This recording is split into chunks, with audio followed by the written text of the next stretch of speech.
Hey guys, it's Matt here, Clemente's Corner. How's it going, everybody? It's a great Sunday. Just wanted to talk to you by myself real quick. Haven't recorded the podcast yet. Got a rapper coming on, MC7E. Should be a good time.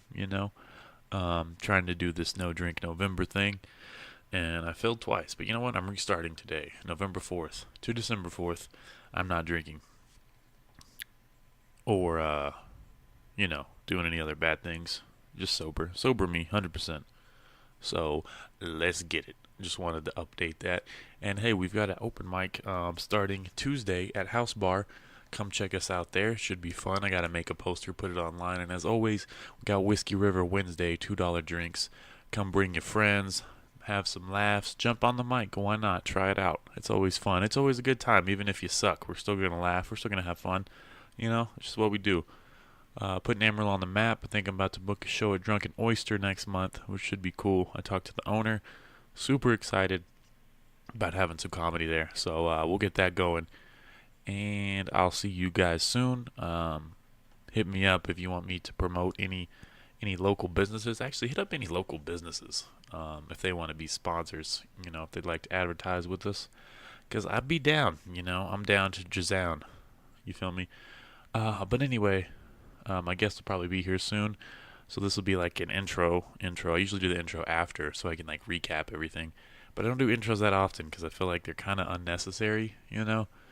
But this time I just hit record and I started talking, so that's cool too. Hey, but yeah, like I said, it'd be cool to have some more sponsors on here. But as always, this podcast is brought to you by Spitefully Spicy Hot Sauce, made by a good friend of mine and local comedian Colin Robinson. You've heard him on the podcast before. He's hilarious. He has great material. Super funny guy. Probably the funniest comedian in Amarillo, if I'm being honest. I like him a lot. And he makes really great hot sauce. He mixes it with a bunch of fruit. Really tasty stuff. Spitefully Spicy on Instagram is where you'll find that. Type that in. DM him. He will send you some hot sauce, and it's delicious. It goes on everything. He's white, but he can make hot sauce. I promise. I promise. And this podcast is also brought to you by No Third Lane. Go to nothirdlane.com.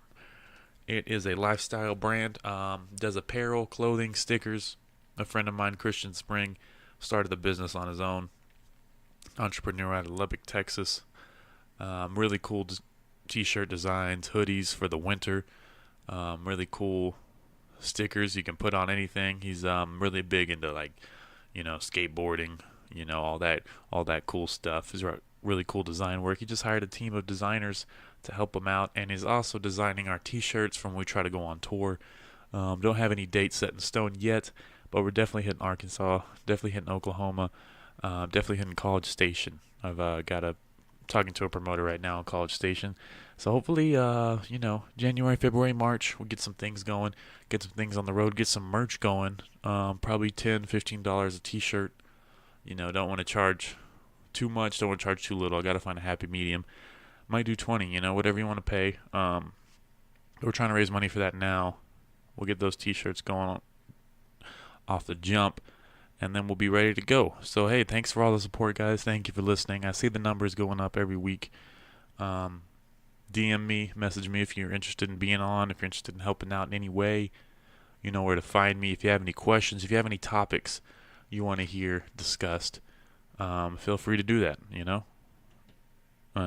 Add me on Facebook, Matt Villegas, Clemente's Corner, on Twitter. I think my guest is here. Give me 1 second. Just playing. That was the ice machine. I'm in a new place. Got a bunch of new noises coming at me.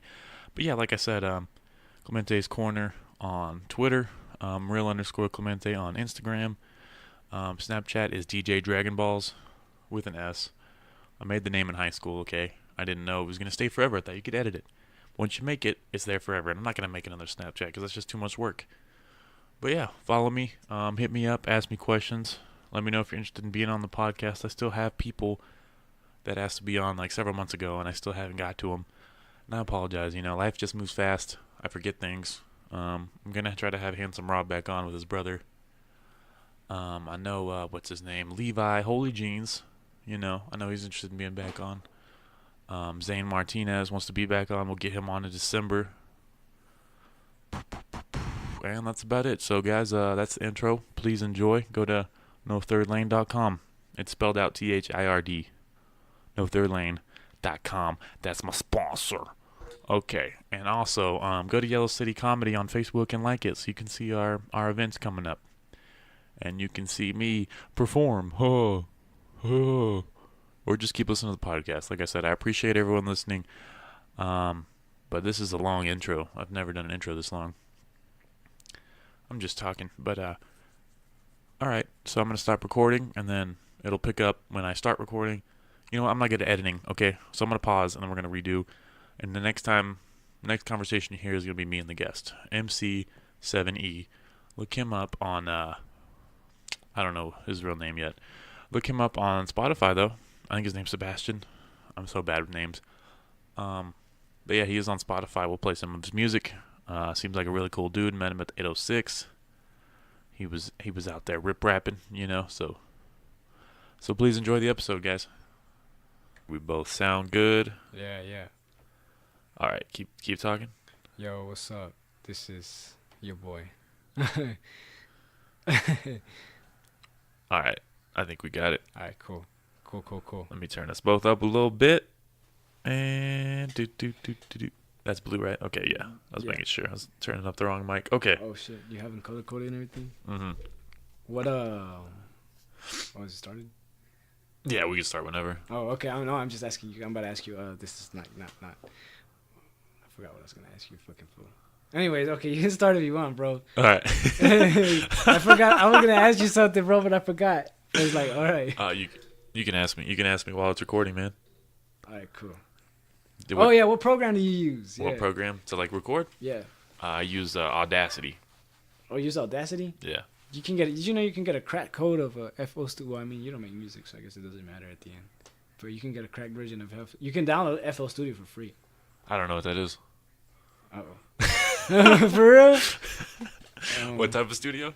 FL Studio is like this program that you use to produce music and mix. Oh, okay. That's probably why you don't know. Yeah, But I mean, it's cool. I mean, I don't know.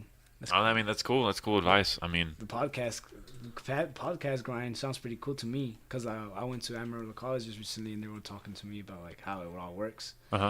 And I think it's pretty cool, like the way people make money. Like, do you ever make ads, or have you not done that yet, or? Like on here, no. I have 2 sponsors, but they're like friends, so it's Yeah. Well, you should look into that, bro, just so you can.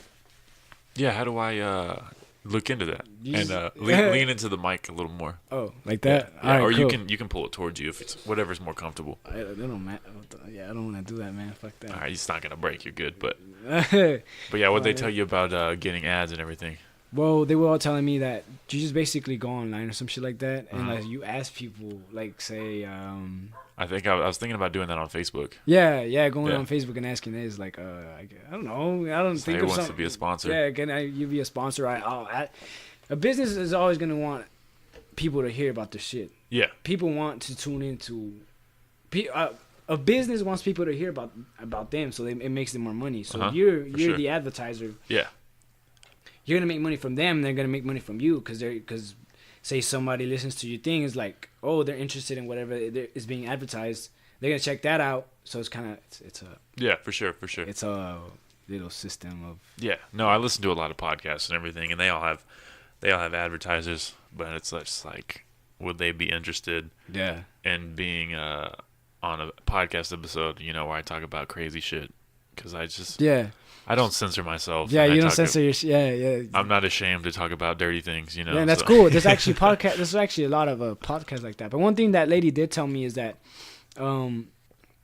she said, I forgot. I didn't really pay a lot of attention. She was saying that in the podcast, she was like, she did tell me that it's like when you're in a podcast, cussing is cool, but she was like, a lot of people should try to keep it at a minimum because supposedly, like, you don't want a fuckload of F-bombs on and I've already passed the fuck threshold. I've said fuck 37,000 times. So, because it's like that's funny. Because it's like say you make it towards like people will listen to you like early in the morning or some shit, and they're driving with people or whatever. um, let's say your mom is driving with the kids or some shit, driving them to school. Yeah. You know, they're gonna want something censored or something. I don't know, man. A lot. Yeah. You like this is what like my piece of advice. I mean, I don't know nothing about podcasts. Is you just like look into. Have you looked into it? Don't you research about podcasting or just podcast? I've done research just by listening to other podcasts. Yeah, kind of like that's studying. Yeah, how I want to structure it. Yeah. See, that's something I do with music. It's like I listen to other artists. For example, Eminem is someone I listen to because he's very lyrical, and I fuck with that. So it's kind of like extremely lyrical. Yeah. I was listening to Rap God I think yesterday, and just re-listening to all the lyrics, all the lyricism in it. Yeah, dude, it's fucking insane. It's insanity. But I just think I study all that so I can apply to my music, but I business to it. And oh shit, that was your phone, huh? Yeah. Okay. Yeah, I'm scared. What you think? Something blew up? I had no idea. Have you started yet or not? Yeah, we started. All right, cool. All right, yeah. Yeah, cool. We started a few minutes ago. All right, cool. But anyway, what was I gonna say? So you're 17 years old. Yeah. You're at Cap Rock. Cap Rock. Bro, you weren't even supposed to be at the 806. You know it's 18 and up after 9. Seriously? Don't tell him you're 17. All right. I'll make sure. That's Oh funny. yeah, I'm glad you tell me that. I'll make sure I don't tell him. How long you been making music? That. Because I saw a song on Spotify from 2016. Yeah, I've been making music for like since I was in like 7th grade. This is when I first. Really? Okay, I've been making music since I was like in 5th, 6th grade, and I was like, I would write. I was a big Michael Jackson fan, so I would write songs that sounded like Michael Jackson. What's your favorite track from Michael? I think that's a hard one, but I think it's Smooth Criminal, man. Smooth Criminal, Beat It, Thriller. All those songs are just like those three songs are just a badass. Yeah. But as I was saying, like how can I explain? Like I started writing songs, and then I went to 7th grade, and I went through this whole fucking emo phase. Really? It was like at the time I didn't know who I was. Did you comb your hair over one eye? Yeah, I fucking straightened my hair. I have a song about it that I'm writing actually. I straightened my hair, and that shit was whack. I hated that I went through that, but I realized I was an emo when I was listening to rap and writing rap. Like I started writing rap songs during one of my English periods, and that's when I found out, you know what, this emo shit ain't for me. So it was like I told myself I gotta start doing what belongs to me. Well, I mean, emo rap has emerged recently. Emo rap? Yeah, like Lil Peep and yeah, Triple X. I mean, they both died, but like, I mean, there's probably other guys out there who I don't know about. Emo. Yeah, see, that's cool. I think that's cool too. Yeah. But I just found out that really wasn't me, and I just started changing on my whole style, and I realized, hey, like this ain't me. And like the first couple of songs I wrote, bro, I was inspired by NWA. Eazy-E is the guy that inspired me to want to rap in the first place. And so that's where you got your name? Yeah. Okay. Yeah, you can hear the E at that's why. 7E. MC7E. I got the E to honor Eazy-E, but he's the reason why I started doing it in the first place, because I just thought it was. I discovered rap on GTA San Andreas actually. Really? Yeah. That's a great place. Yeah. I miss that game, man. I wish they would like remaster it, because I played it. That again. would be badass. Right? GTA San Andreas, bro, is probably like it's my favorite Grand Theft the best Auto. one out of all of them. Still my favorite storyline and everything. Yeah, the storyline, how he gets betrayed and shit. The cop with Samuel L. Jackson. Yeah. Fuck it. It was just cool, bro. The storyline, working out, or it is like you either get fat or you get buff. It's the 90s era. Yeah, I thought it was pretty cool. All the gangsters and shit. Oh yeah, man. That was badass. But yeah, that's what I heard in the Grove Street. Oh yeah, Grove Street. Oh jeez.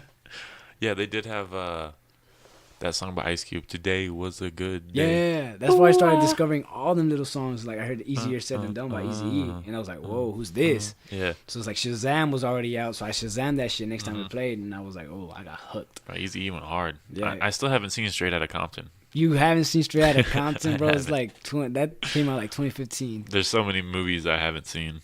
Yeah, don't worry about it. I'm not a big. I don't follow movies a lot either. Yeah. Like it's like, I drive that car and people are like, "You ever watch that movie 60 Seconds? Gone in 60 Seconds?" And I'm like, "No, I've never seen that movie." What year's that Mustang? 66. Ooh, Yeah, that's old. nice, man. I was driving over here. I actually saw a 67. It's a fastback. It was a nice ass Mustang. Hell yeah. Yeah. How fast does it go? How fast? Yeah. Well, I mean, you gotta remember those cars didn't really have governors, so it's like I can't really step on the gas. It's like I try not to, cause it's like gas. It eats a lot of gas, bro. I don't know anything about cars, but I love muscle cars. Yeah, muscle cars are clean. What do you drive? I drive a Jeep Patriot. Yeah, That's because clean. I'm very patriotic. I bought that car this year, and the first payment due was on September 11th. And they were like, "Whoa, do you want to change it?" And I was like, "Hell no." Yeah, I know. It's a Jeep Patriot. Never forget. Never forget. Never forget. So, influenced by Eazy, what other rappers? You said Eminem. Eminem, Pac, obviously. Oh yeah, Pac. Pac is just Pac. Still my favorite. Yep. I think Pac's always in everybody's top 5. And I just started writing. Like, I started structuring my songs. And at first, bro, like, I have a lot of old recordings that I will never make it out unless... And they just sound so bad, bro, because I recorded, like, without a mic. And at one point, one of my songs on my Soundcloud is actually recorded with a headset. From, like, those gaming headsets. Oh, okay. So, it sounds pretty bad. And I didn't really edit it. It's just a song. Mm-hmm. But it just that feeling of people, like, it's just like that little grind, man. It just really feels dope. Nah, I feel that, man. I love writing. I try to write every day. It doesn't always work out. Do you sit down and write, or do you just get ideas and put them in your phone? Do you like set time aside, or does it just like come to you? I don't like writing on my phone. The only time I write on my phone is if I'm going out. I don't have a pen if I have a pen, I'm writing it in my hand. I don't know why. It's just that makes sense. And but if I don't have anything, I'll write it down on my phone. Because if it's a badass idea, it's like I don't want to forget that. Because I want to put it in a song, so I'll write it on my phone. But usually I always like carry a pad or something. Yeah. Because writing in paper, like I can write my song, and if I get an idea, I can write it down on the side, or write another one. And if I want to use it, then I'll use it. If I don't, then I'll just trash it or just keep it there and use it for another song. I call it puzzle pieces. It's like I have a bunch of puzzle pieces, and I just put a puzzle together. If it doesn't fit, I'll just use it on another puzzle. It's kind of like that type of thing. Damn. Well, that almost perfectly describes what I do. That's crazy. No, because I keep a bunch of loose pieces of paper. I have a journal, but most of it's just loose pieces of paper. I'll just write down ideas. I'll write out like a whole set. Yeah. And then I'll have it in my pocket. And then if I get ideas, I just flip it on the back and write. So it's like all my ideas are just like everywhere. So you just write jokes? Yeah. How does that go? Like, how do you like? Do you just think of funny stuff to say, or how does Yeah, if I just think of a funny situation or like a topic I want to talk about. Yeah. You know, like vegans, I'll just write down a funny statement and then I'll come back to it. And then I'll have like the main idea, and then I'll sit down and I'll just write a page to 2 pages of just trying to make a story out of it. Yeah. Or like find a good punchline to it. How does that work with punchlines? Because punchlines with rap probably works different with that. Punchlines, it's really just something that is gonna hit. It's gonna have some sort of reaction. Yeah, right. So you either want them to laugh or you want them to go, oh, and that way. Yeah. You always want to get a reaction out of people. That's always the. But yeah, I just try to set it up, and at first I would just go for like the most shocking punchline possible. Right. But now I think I've gotten better at writing that I'm able to just make it funny without it being as like out there, you know. Yeah. You ever made a joke that was too crossing the line and made people kind of upset? Oh, several times, man. That's what I was going for, because like my biggest influence has always been South Park. I like South Park because they don't care. Yeah, they don't. Yeah, they don't give a shit what anybody thinks. Yeah, they just they'll make fun of Caitlyn Jenner running people over. They'll make fun of the crocodile hunter the week after he dies. Damn. And like, that's just how I want to pursue comedy. I just want to not give a fuck. Yeah, just not give a fuck. Yeah, see, that's always cool. Just say what I think is funny. Yeah, that's cool. I mean, it usually works out. Like when I first started at 806, I was just trying to see if they would kick me out. And every time I thought I was crossing the line, they would like enjoy it. So, I mean, there was one time, but I didn't really have a punchline to it. I said something like, "This is the very beginning," and I said, Hitler didn't kill nearly enough Jews, and I didn't know where to go after that. So they were all just like, and then it was like, oh, I didn't really set this up the right way, Yeah, and then yeah. I just kind of That's yeah. I could imagine the reaction people. I tried to reel him back in, but I mean, it was done after It that was point. done. It's You like, were, yeah, I gotta go home. Yeah, I gotta get the fuck out of here. Did people say anything? Did they tell you anything? Or they just kind of look at you like, asshole?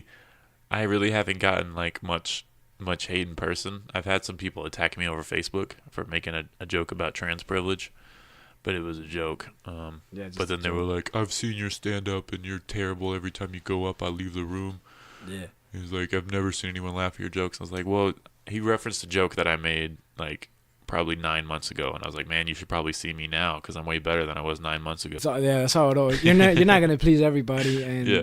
that goes along the lines with music too. It's like I don't ever get it on too touchy of topics, but I do get in touch with like racism and Yeah, all the shit we face today. yeah, same. And the guy who got mad at me on Facebook was like, if you have to make jokes about race or people who are underprivileged, then you shouldn't do stand up. And I was just like, Yeah. okay, so Chris Rock shouldn't exist. Like, Yeah, Eddie yeah. Murphy shouldn't exist. Like, what are you talking about, dude? You've Yeah, no I idea. feel you. Yeah, I feel you. I feel what you're saying. See, it's like, I don't know, man. I just feel like when you do something different, like for example, all publicity is good publicity, whether it's bad or good. Sometimes. Sometimes, yeah. Well, sometimes you don't want to cross the line to it's like people don't fucking want to ever listen to you again. Yeah. But you always want to make sure it's like, damn, like people like people that don't give a fuck. People are like, yo, like. For sure. Like Eminem, whenever he stopped giving a fuck, he started talking about using gay slurs and all this shit on his music.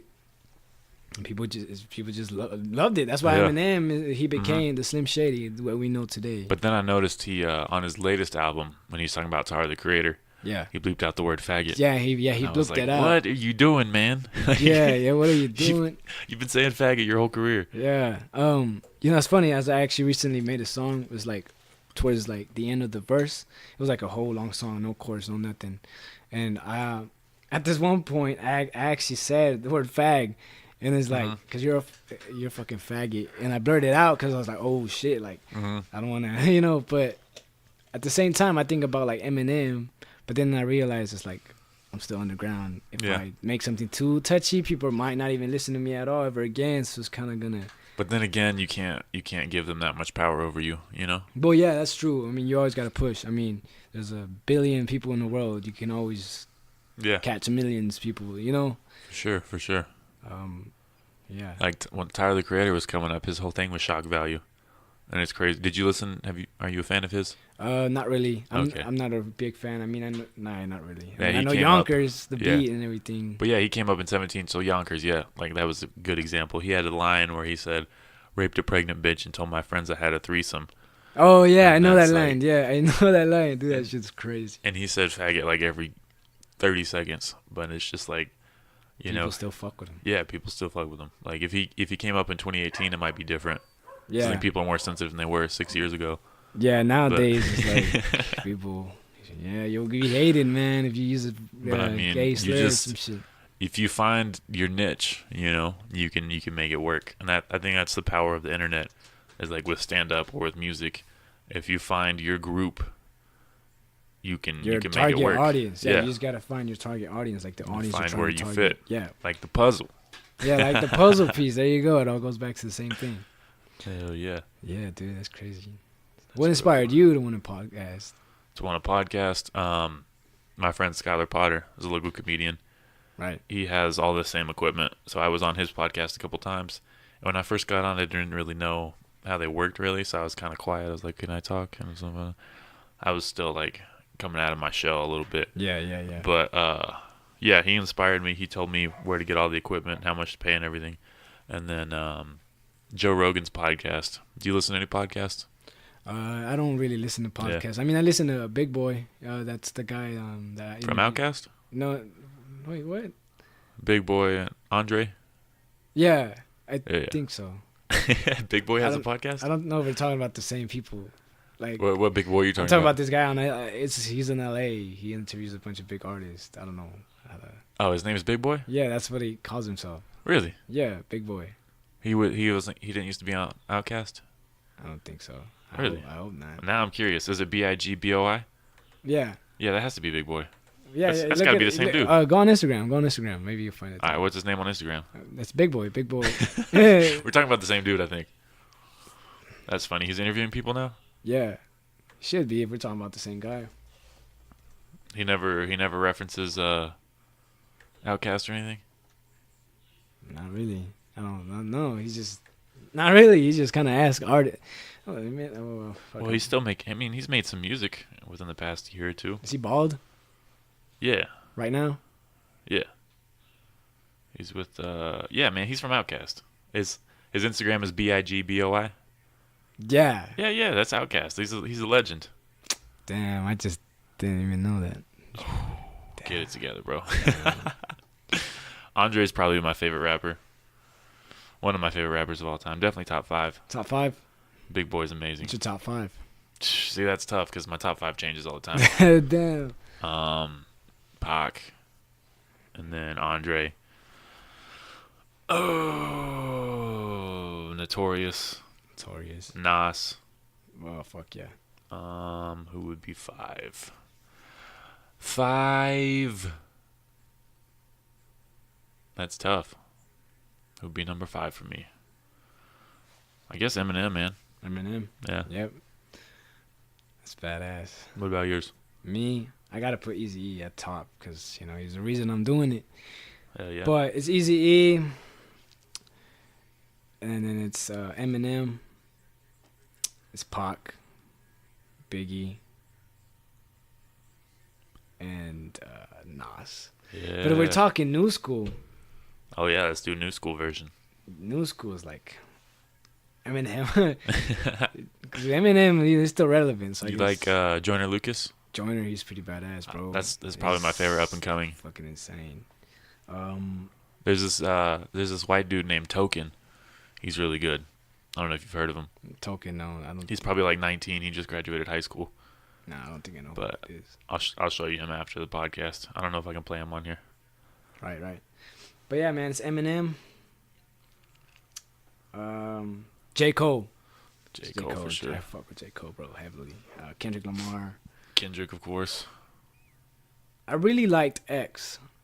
I did too. That's what I was gonna say. Yeah, I really fuck with him just because he's not a mumble rapper. Yeah, and he's very open about like anxiety and depression. He opens up about like, mental health. Yeah, things rappers don't really open up about because they don't. And then he'll go into like some like heavy metal sounding, punk rock sounding shit, and I'm like, I really fuck with it. Yeah, some heavy. Yeah, that song with Travis Barker. I really like that song a lot. Yeah, it's with the Ski Mask, the Slump God. That song, what is it called? Fuck. See, I probably don't know that one. It's fucked up. No. No, I don't think so. I'll have to look that up. up. The title. Fuck. It was X and Ski Mask together? Yeah. Ski Mask, the Slump God. See, I haven't really gotten into that dude. I've heard his name. Yeah, I only know him because of that track. I don't really. I stay away from a lot. I really stay away from like all the new school rap. Yeah. I don't know. What do you think about Tekashi 6ix9ine? Okay. I've been asked this before. Stupid. I like him as a person because I've seen what he's done. He went out in Mexico and he gave money to all these people and shit. I thought that was really like good. Sorry, go ahead. Yeah, you're good. Yeah, that's the song. Yeah. I'll cue it up later. And what's it called? What's I saying? You're talking about Tekashi 6ix9ine going to Mexico. Oh yeah, he went to Mexico, and he helped people. Yeah. But his music, I don't really like his music. I don't like his music at all. I don't like his music. I follow him on Instagram, and I think he's really funny. I think he's really entertaining. Yeah, I stay with him on Instagram too, just because entertainers, they're there to entertain you in some way. But it's crazy how big he is though, because he's like 10 for 10. Biggie? Like No, I'm saying it's crazy how big Tekashi 6ix9ine is. You said Biggie, that's why. Big. I said how big he is. Sometimes I talk too fast. Yeah. Yeah. My bad. Nah, you're good. But no, like his every track he drops just like goes platinum. It goes platinum. Yeah, dude, it's crazy. He's had I think 3 songs in the top 10. Or probably more. I think more. Yeah, more. Yeah, he's literally every song he's dropping. Yeah, especially that one with Nicki Minaj. Yeah, Fifi. Yeah, Fifi. And it was funny because like after that, he was just like, "Man, all the real rappers probably mad at me because I don't even be saying shit." Yeah, yeah. He even said it himself. It was like, I don't even say shit. I don't even try. I just think that's crazy. Cause like whenever I write, bro, I make sure it makes sense. It's crazy. I think he just mastered marketing himself. Yeah, He's really good at marketing himself he's really good, bro. more than anything else. That's what he. I mean, it works. It works for him. I mean, shit, you got a lot of people that fuck with him. It really does. And then he was like going to other people's hoods and being like, "I'm right here, bro. Where y'all at?"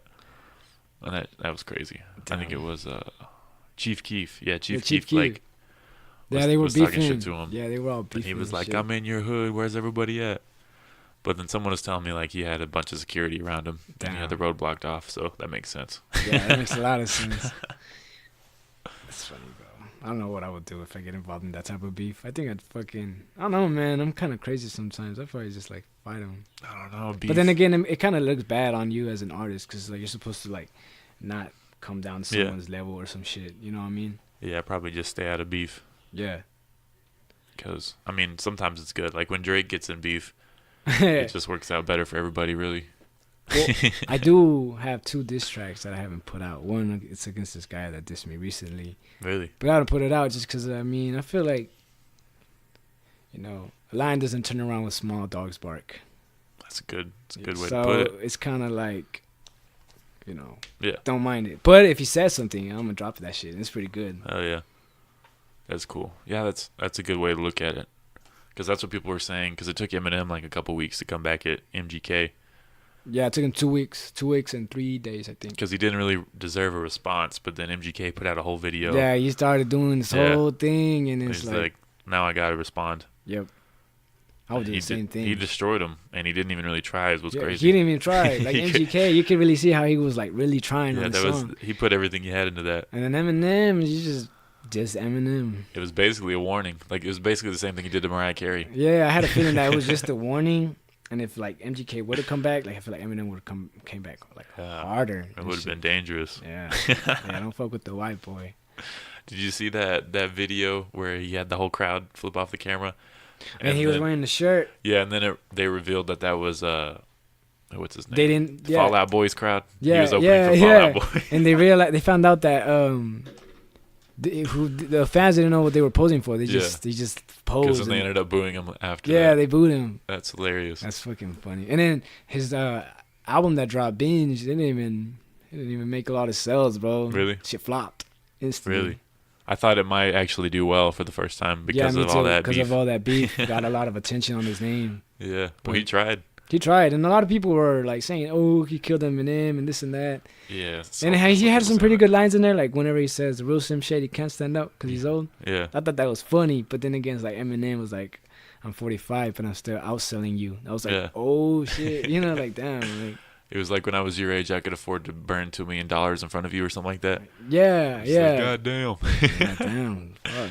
And then he was like, young Gerald's balls deep in Halsey. That line Oh, was crazy. yeah, that was crazy. Yeah, G-Eazy actually dissed MGK too, and he got him pretty good. I like G-Eazy's Yeah. diss track because I never heard G-Eazy diss somebody. Yeah. I mean, it wasn't bad. I don't think he's really gotten into like that type of hip hop, that type of G-Eazy's more like, how can I, like, he's like into like that like the chill party, that still your chill bitch. party, still your bitch, radio shit. I guess you could Yeah, say. yeah. And I really fuck with That's G-Eazy funny. though. I read a tweet that was like, it's crazy knowing G-Eazy can come steal my bitch anytime he wants to. Oh, I seen that. Yeah. I seen that shit's- tweet too. That shit was funny, bro. I know exactly what you're talking about. That's hilarious. Because he says that in every song. Yeah, Like, he does. a lot of his songs, he's always like, "Oh, I can steal your bitch" and this and that, and it's kind of like, it's just funny. Yeah, it's just funny. Every rapper says that. I say that. Like, y'all steal a lot of bitches. Yeah, there's still a lot of bitches. I've never stolen a bitch. Yeah, fucking bitches. Goals. Goals, man. Stealing bitches. That's crazy. That's cool. So, is that your first show that you have set up at Austin's? Yeah, that's the first kind of big kind of show. Cause like I'm Nice. opening up for like these bands. I don't even know who. I don't know who the fuck they are. Are they what genre? Like rock? Yeah, rock, Nice. metal. There's some metal. Do you in know there. any of their names? I'll have to go check it out. What is it?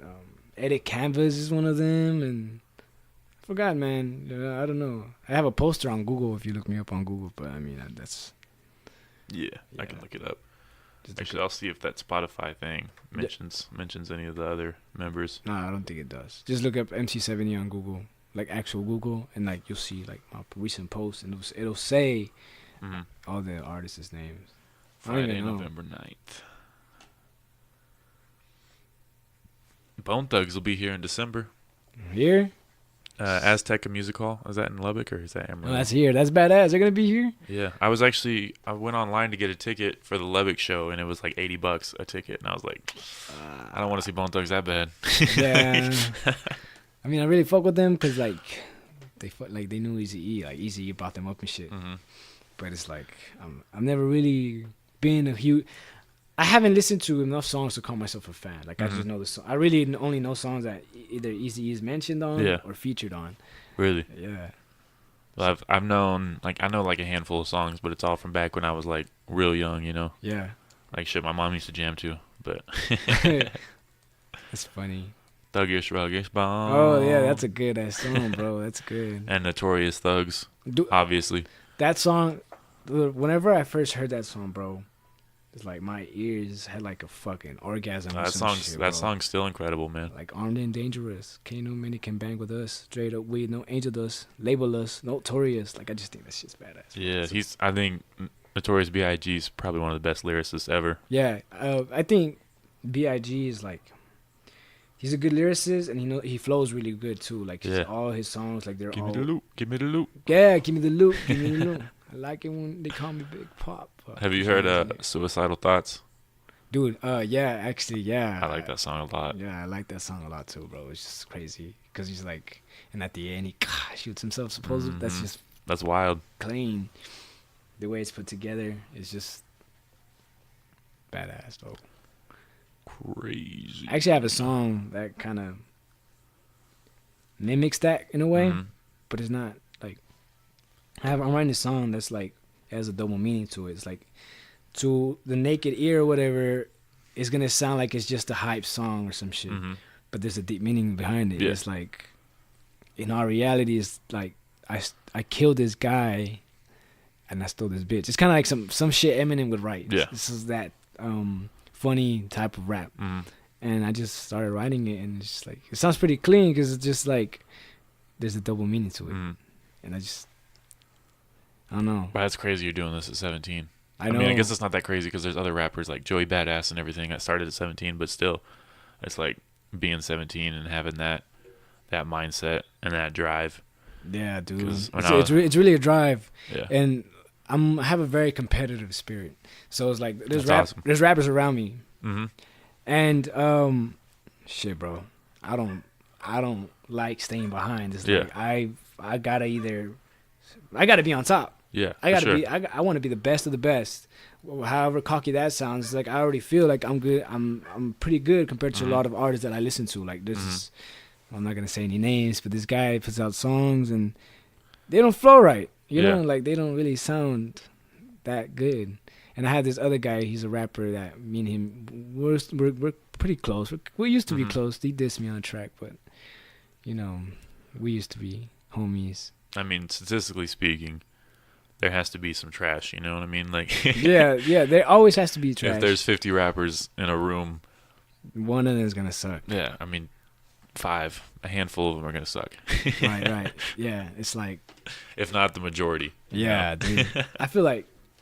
Okay, so I'll rephrase that. If there's 50 rappers in a room, 20 are gonna be pretty good. You know, 5 are gonna be solid. There's gonna be like maybe 2 to 3 that are just like awesome, like fantastic. Yeah. I don't know if you ever heard about it, but the 806 High School Cypher. No, there's just like the little cipher that 93.1 The Beat does every year. It's a high school cipher? Yeah, it's like last time. Well, when I was in it, I was like a sophomore. It was that sophomore summer going into junior year, and I sent him a little. You're supposed to send him like this little song or like a little freestyle or whatever to like let them accept you, and if they accept you, well, you're accepted, and you just go up to. We go record for free at a studio.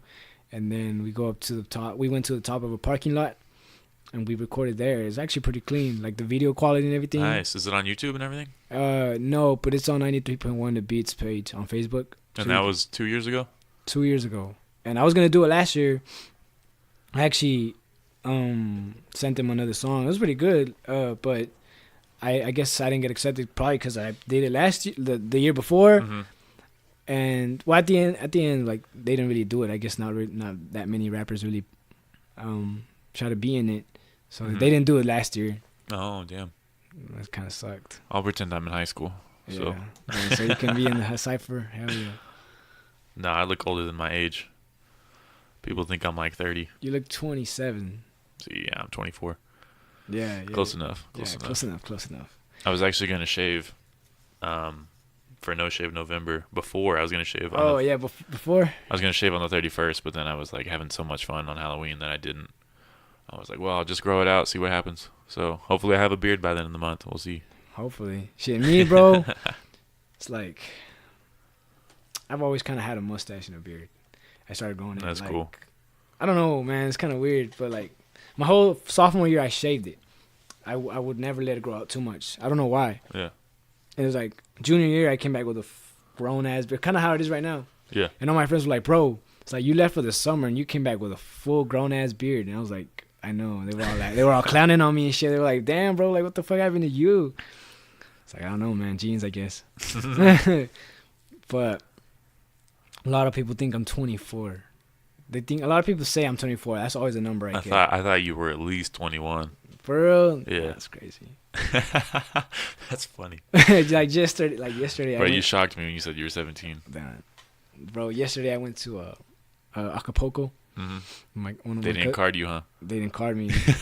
like I walked in, they asked me for ID, and I was like, "Oh, I don't have my ID." But I told them I was like bullshit. I was like October 12th of 1966. I told them that instantly while stuttering, and he went to go talk to this lady, and they're like, "Yeah, he can come in."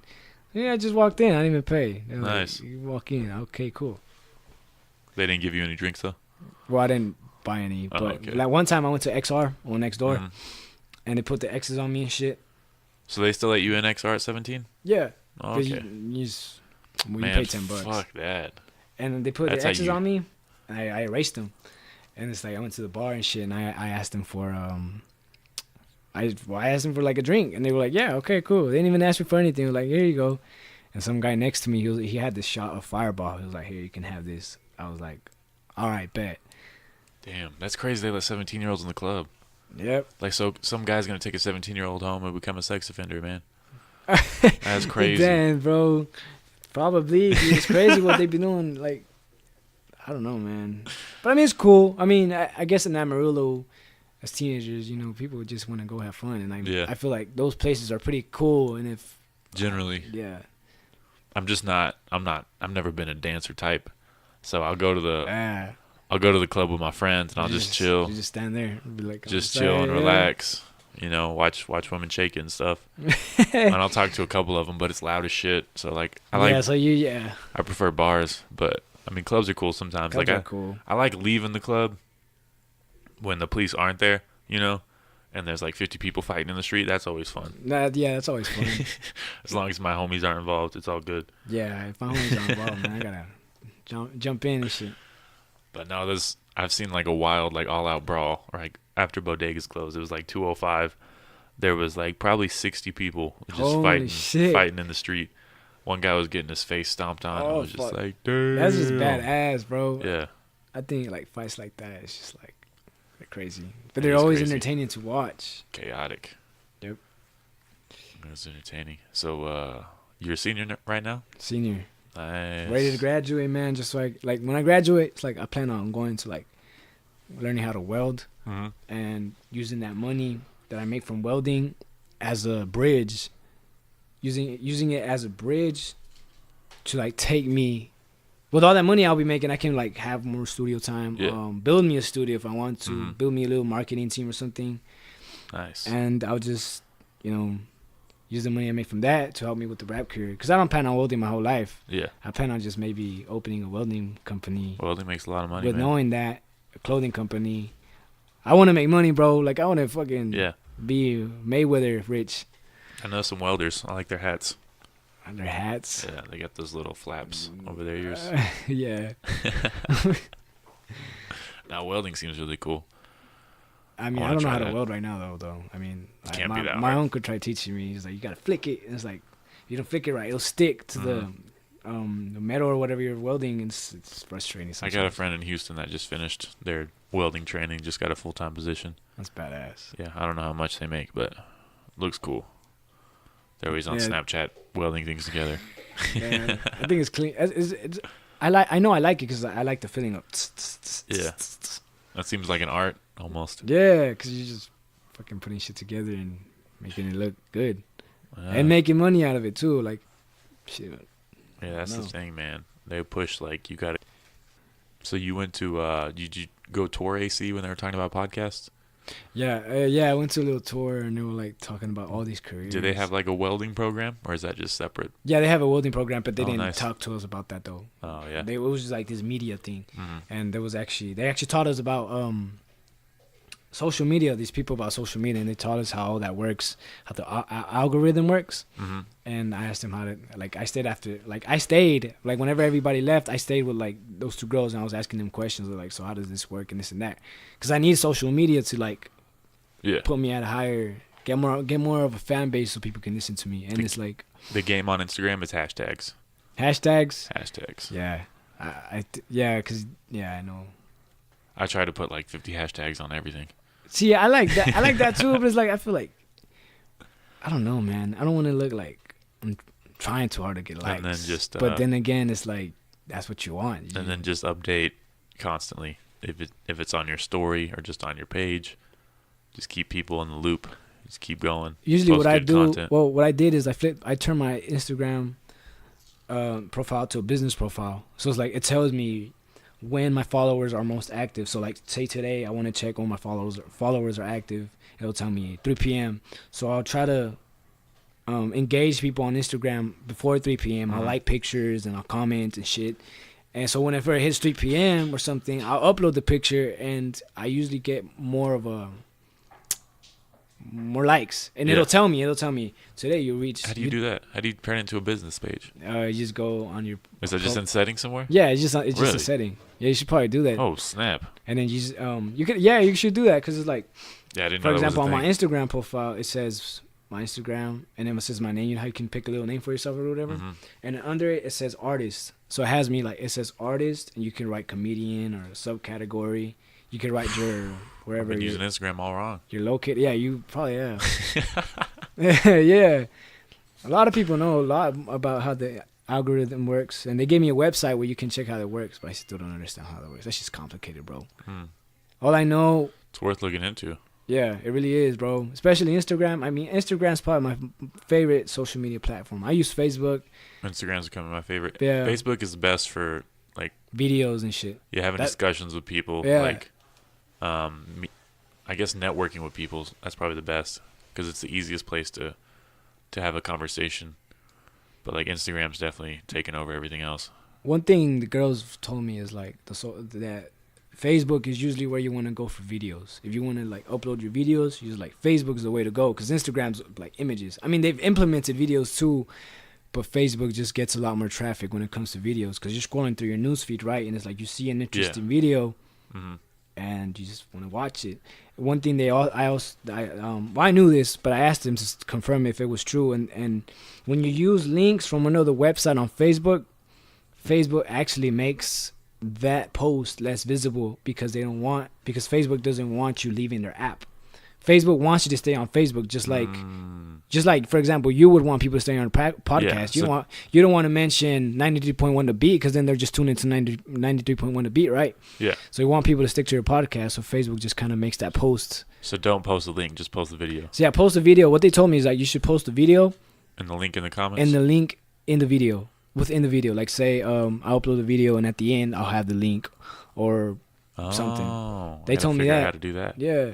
I want to figure out how to do that too. I want to like find a way to make it work because it's like, I mean, people, I'd be lazy to type in a link on a search engine or something. I'd much rather just click it and take me there. Yeah. But maybe maybe it'll work on comments.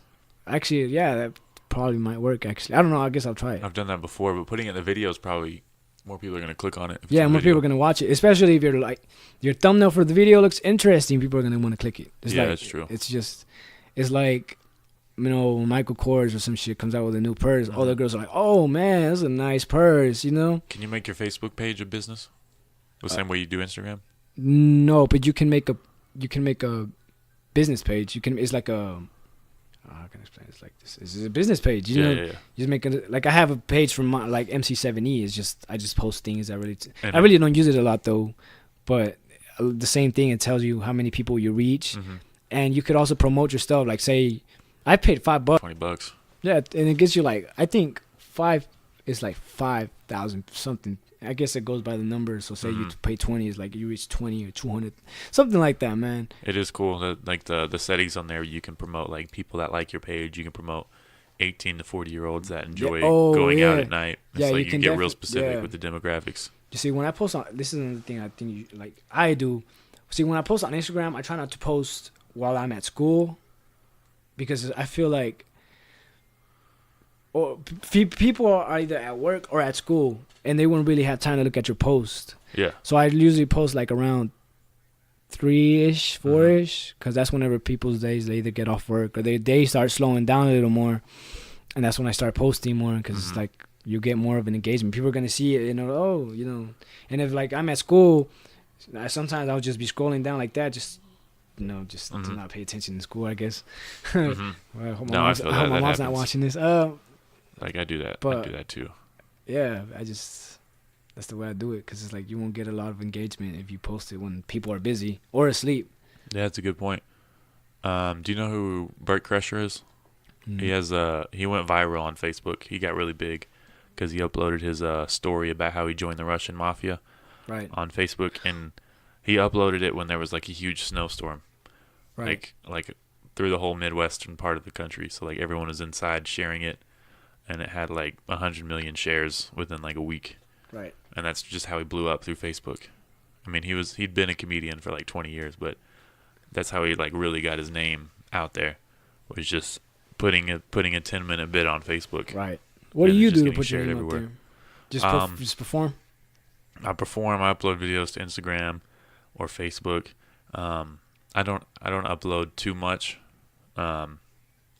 just because like I don't want all my material to just be out there, Yeah. So I don't know. There's like a happy medium to do it. I just haven't figured it out completely. Like I want to do like maybe just 1-minute clips. But yeah. I feel like you should do that and like have like somebody make you a cool intro. Mhm. Or do you have a logo for yourself?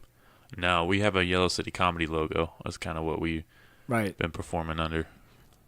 You should look into Well, either I mean, making one or I have a logo for this podcast.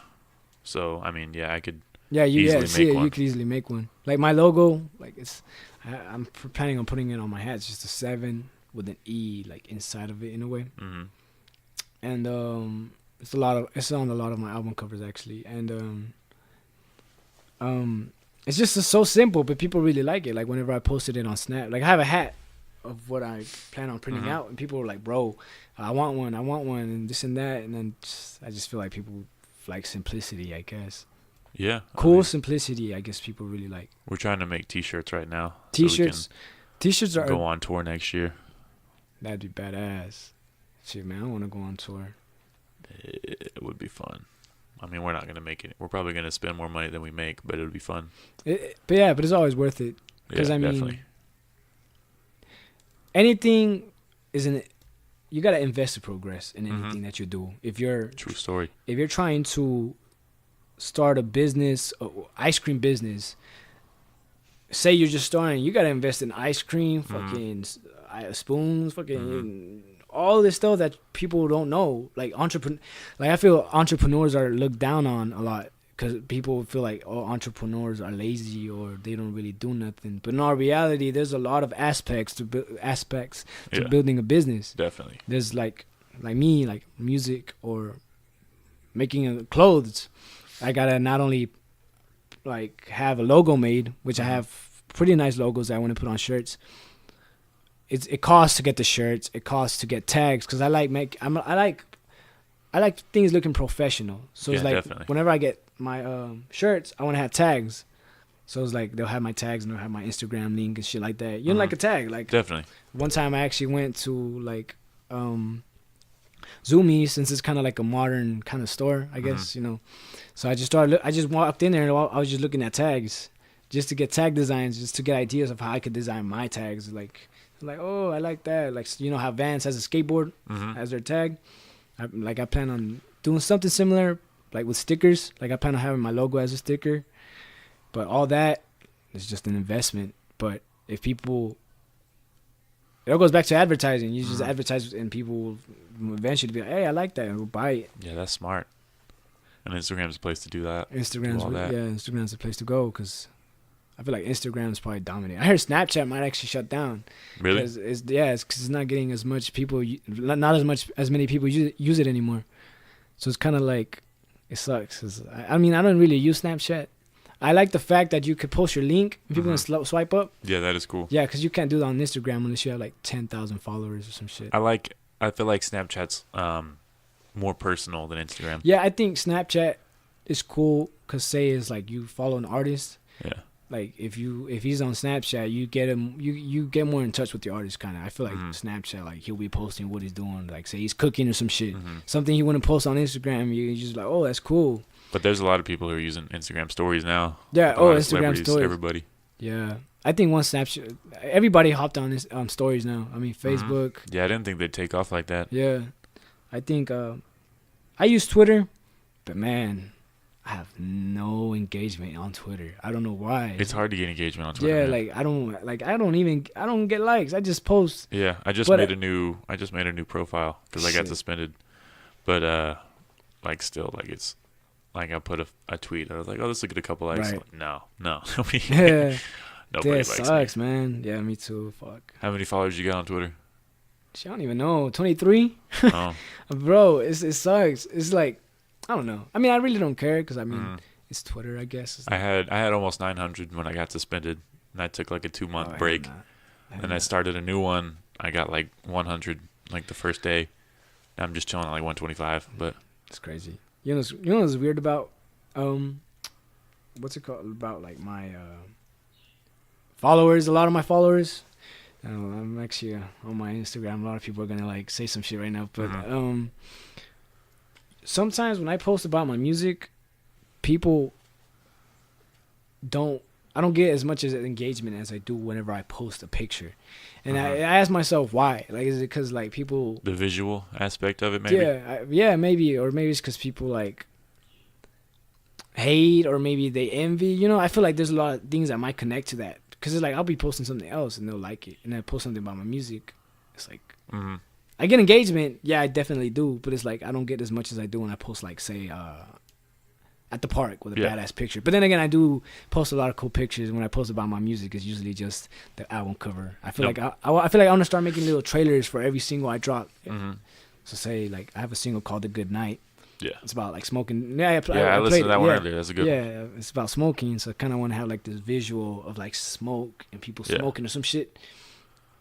And I feel like that'll make people want to watch it because, like I said, it all goes back to like whenever girls see a Michael Kors bag, they're gonna like it and they're gonna want to go. They want to see it.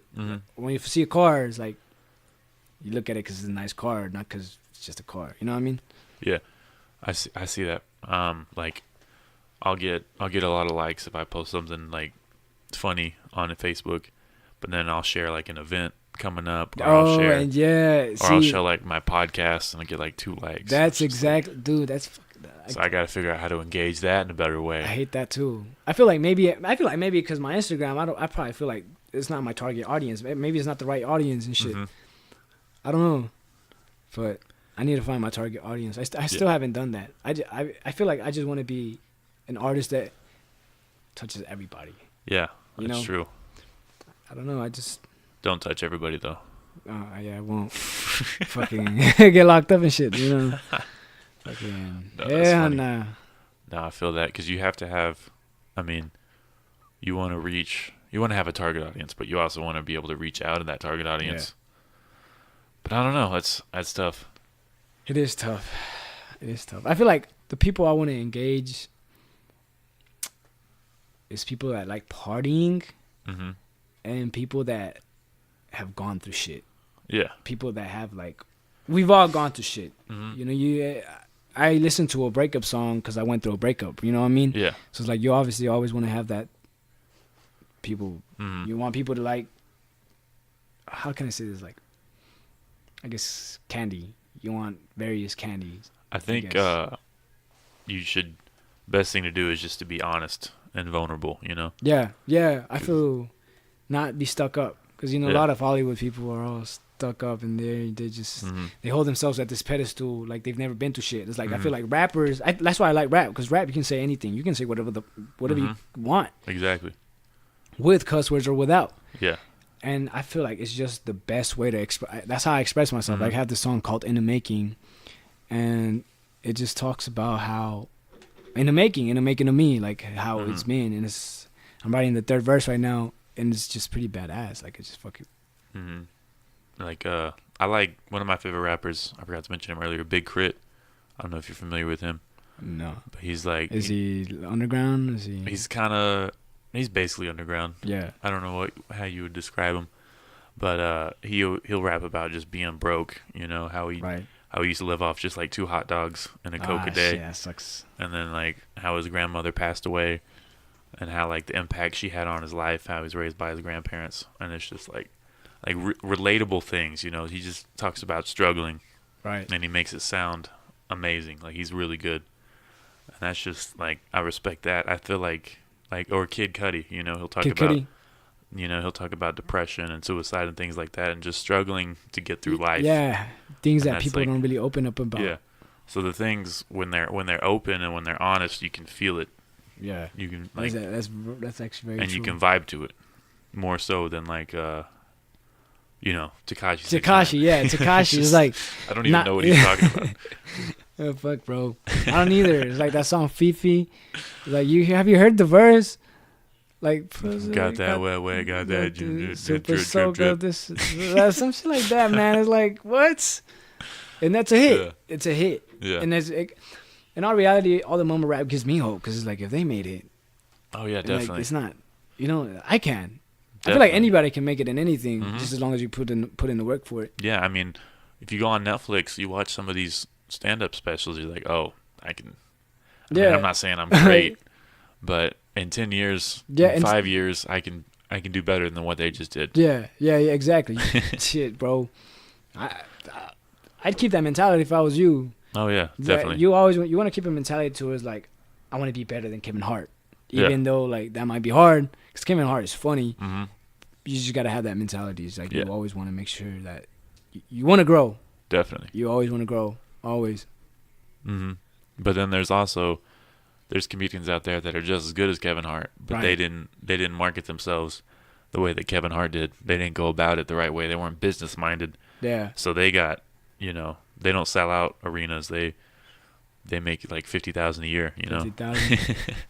which isn't a bad life, Yeah, but it's like you have to have the talent and the drive. You have to have all the things put together the way The Kevin Hart did, drive. you know.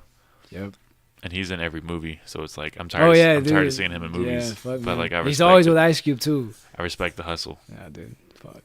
Yeah, he's either with Ice Cube or The Rock. Yeah. He's either with Ice Cube or The Rock. They got to make a movie all together. That'd be funny. Because Ice Cube, in every movie Ice Cube's in, he's always like the serious one. Like, Yeah. he's always a gangster. In 21 Jump Street. Oh, dude. That movie's Both so of those funny. movies, That's hilarious. dude, I can't take it, bro. That's just too funny. Especially the second one, like the opening scene. My name is Jeff. The whole Oh, thing yeah. that started, that meme. Boots. Fuck, bro. It's just funny, bro. It's funny. I love those movies, man. Ice Cube. Ice Cube's done like everything. Ice Cube's done everything. Acting, hmm rapping. That's about it. Yeah, but it's like the way he changed from being like super hardcore to being like a family man. Yeah, yeah. You've seen that post, huh? Before smoking weed, after Oh, smoking yeah. weed. So the holding an AK. After smoking weed is like on a canoe and shit. Yeah. It's just funny. That is hilarious. They've done that with him a lot. Like there was one who was like me on Facebook versus me on Twitter or something Right. like that. Hold on, I'm trying to fucking Get more people to watch my stream, man. How many viewers you got?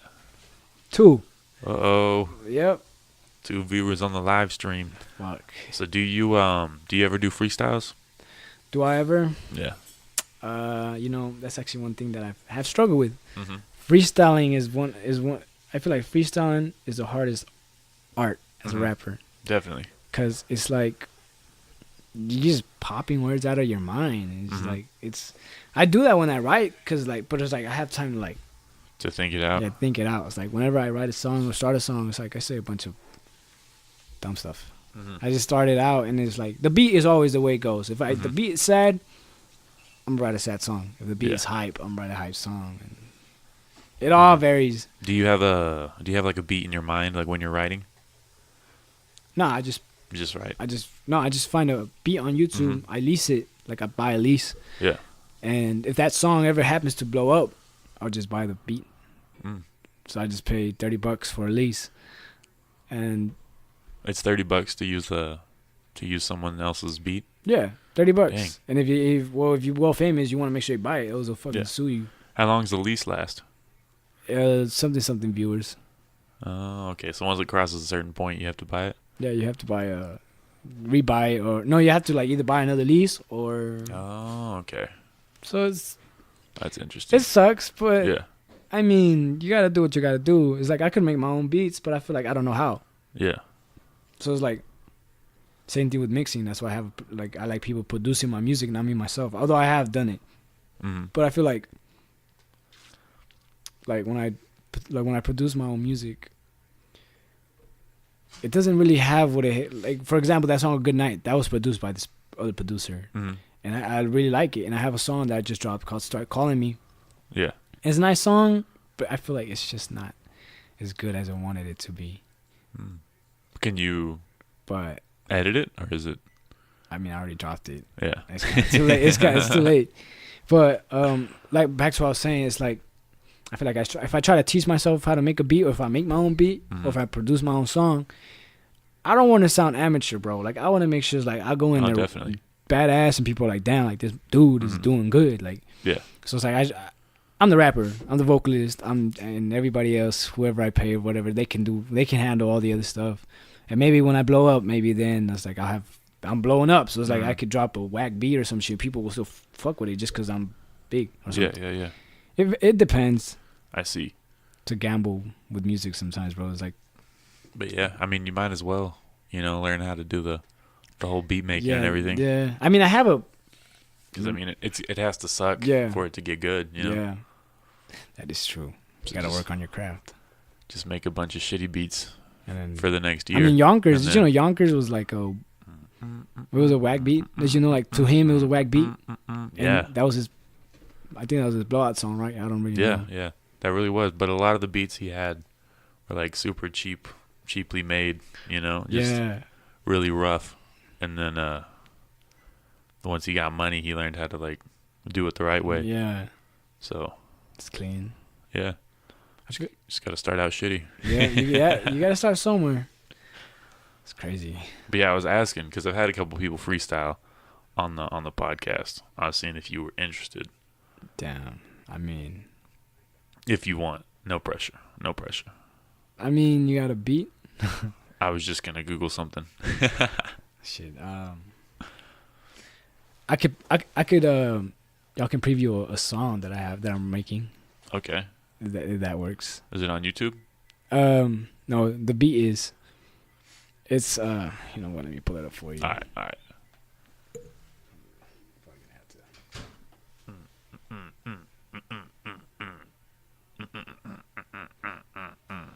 Green eggs and ham.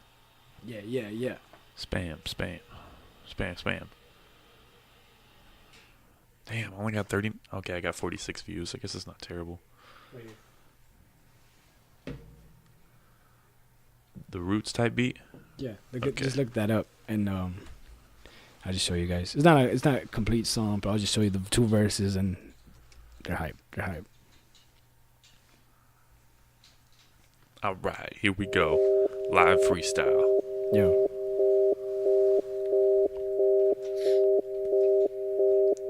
Telling beats. Imagine what it's like. You're but that's alright, cause the living warrior inside of you will kick the devil's ass. But they just pass, and your mama leaves your dad. Now she's the only thing you have, and you wish they could go back, but I didn't want that to happen. So you moved to a different city with different people, different things. It's time to adjust. So you grow up and you go to school, get made fun of cause your clothes weren't cool, get bullied through 2nd and 4th grade, and by 5th grade your self-esteem was no longer there. You became one of the shy kids who wouldn't even answer a question in class, cause you were afraid of what they think about you. A 10-year-old kid with a deep voice, like if that wasn't odd enough, you had some hairy legs, so you'd be afraid of fucking wear shorts. Damn, how could this shit get critical? In the making of a legend, it ain't always easy, but it ain't impossible. Telling Yo. beats. Imagine what it's like, you're in 7th grade, get your first pair of J's, so you're feeling fresh, but the way you dress doesn't go with the shoes you're wearing. So all the people staring and then wondering why you're dressing emo, wearing all black, but you listen to rap, so you start to feel bad, cause you realize that you look whack with that long hair that you straighten. So you start to question, what is your mission? What are you doing here in the world? And what are your prophecies? And can you fulfill them? But that second guessing got you stressing like a motherfucker, so you start to find ways to get away from all that bullshit that's making you so cold. Then all of a sudden you started to brainstorm lyrics in your English class period, talking about gangsta this, gangsta that, when you weren't even a G, but then little rhymes started giving you hope. In the making, and that's the track. That's the track. That was nice. It was nice. That was nice. I like that. Yeah. Fuck. So you leased that beat? Not yet. Oh, okay. Just working on it. Just working on it. That's But I real will. cool. Definitely, most definitely. I actually showed somebody that song last night, and I got a really good reaction to it. So I guess it's a good song. Did you like it? I mean, did you like no, it personally? I like that a lot.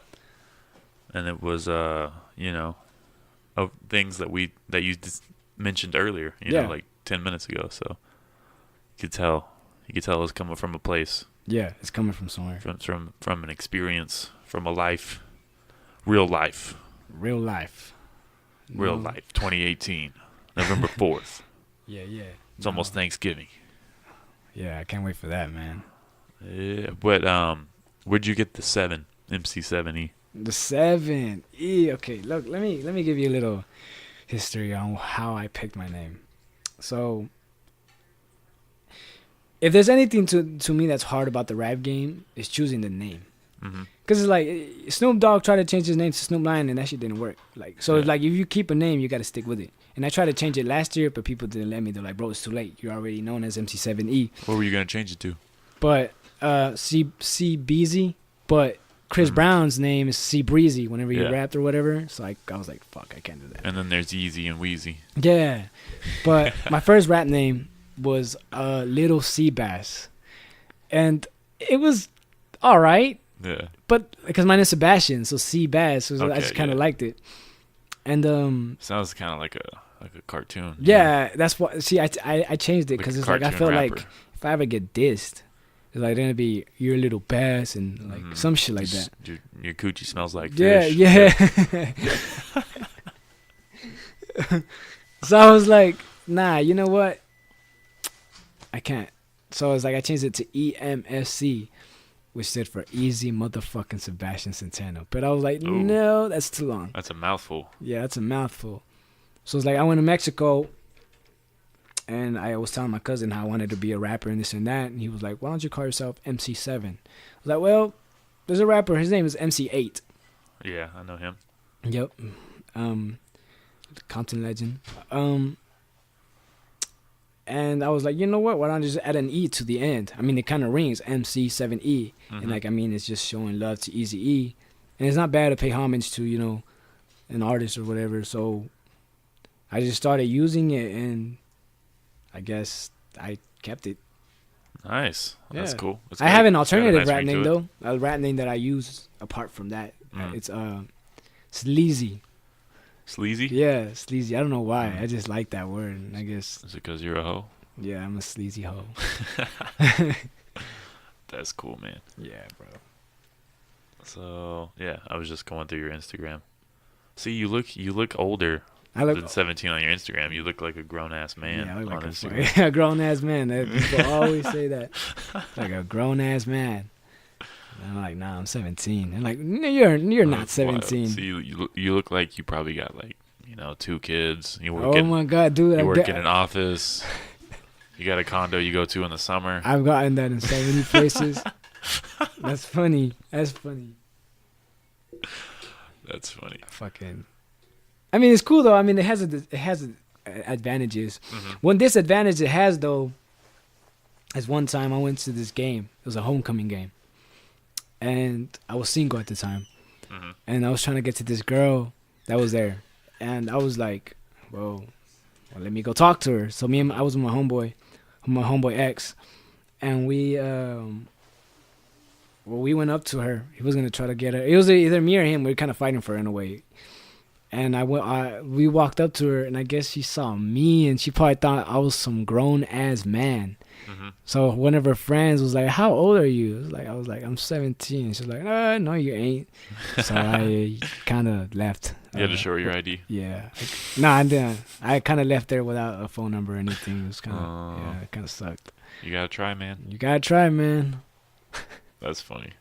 Yeah. Your Instagram is really cool. How do you take good photos? Because I still don't know how to do that. Taking good pictures. I don't know. You just use a cell phone? Yeah, I just that's actually why I got this phone. Do you edit the photos? Yeah. I just add a filter, Nice. but that's about all I do to them. I That's don't really cool. go. I think I just suck at taking pictures.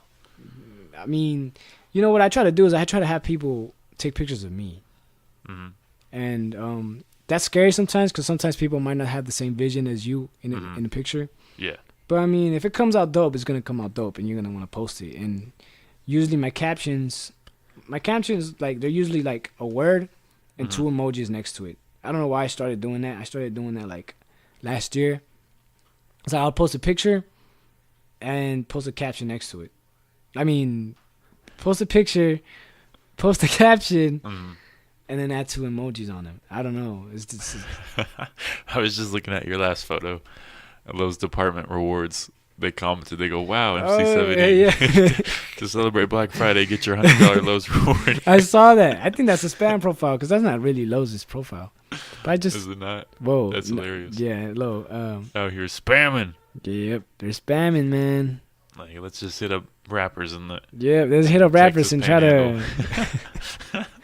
That sucks though, cause sometimes, man, I be having like these models follow me, but they're not really models. Like, click here and Yeah. come have sex with me or something. And it's like, I know they're spam, so I Yeah. just kind of like. Either way, I wouldn't.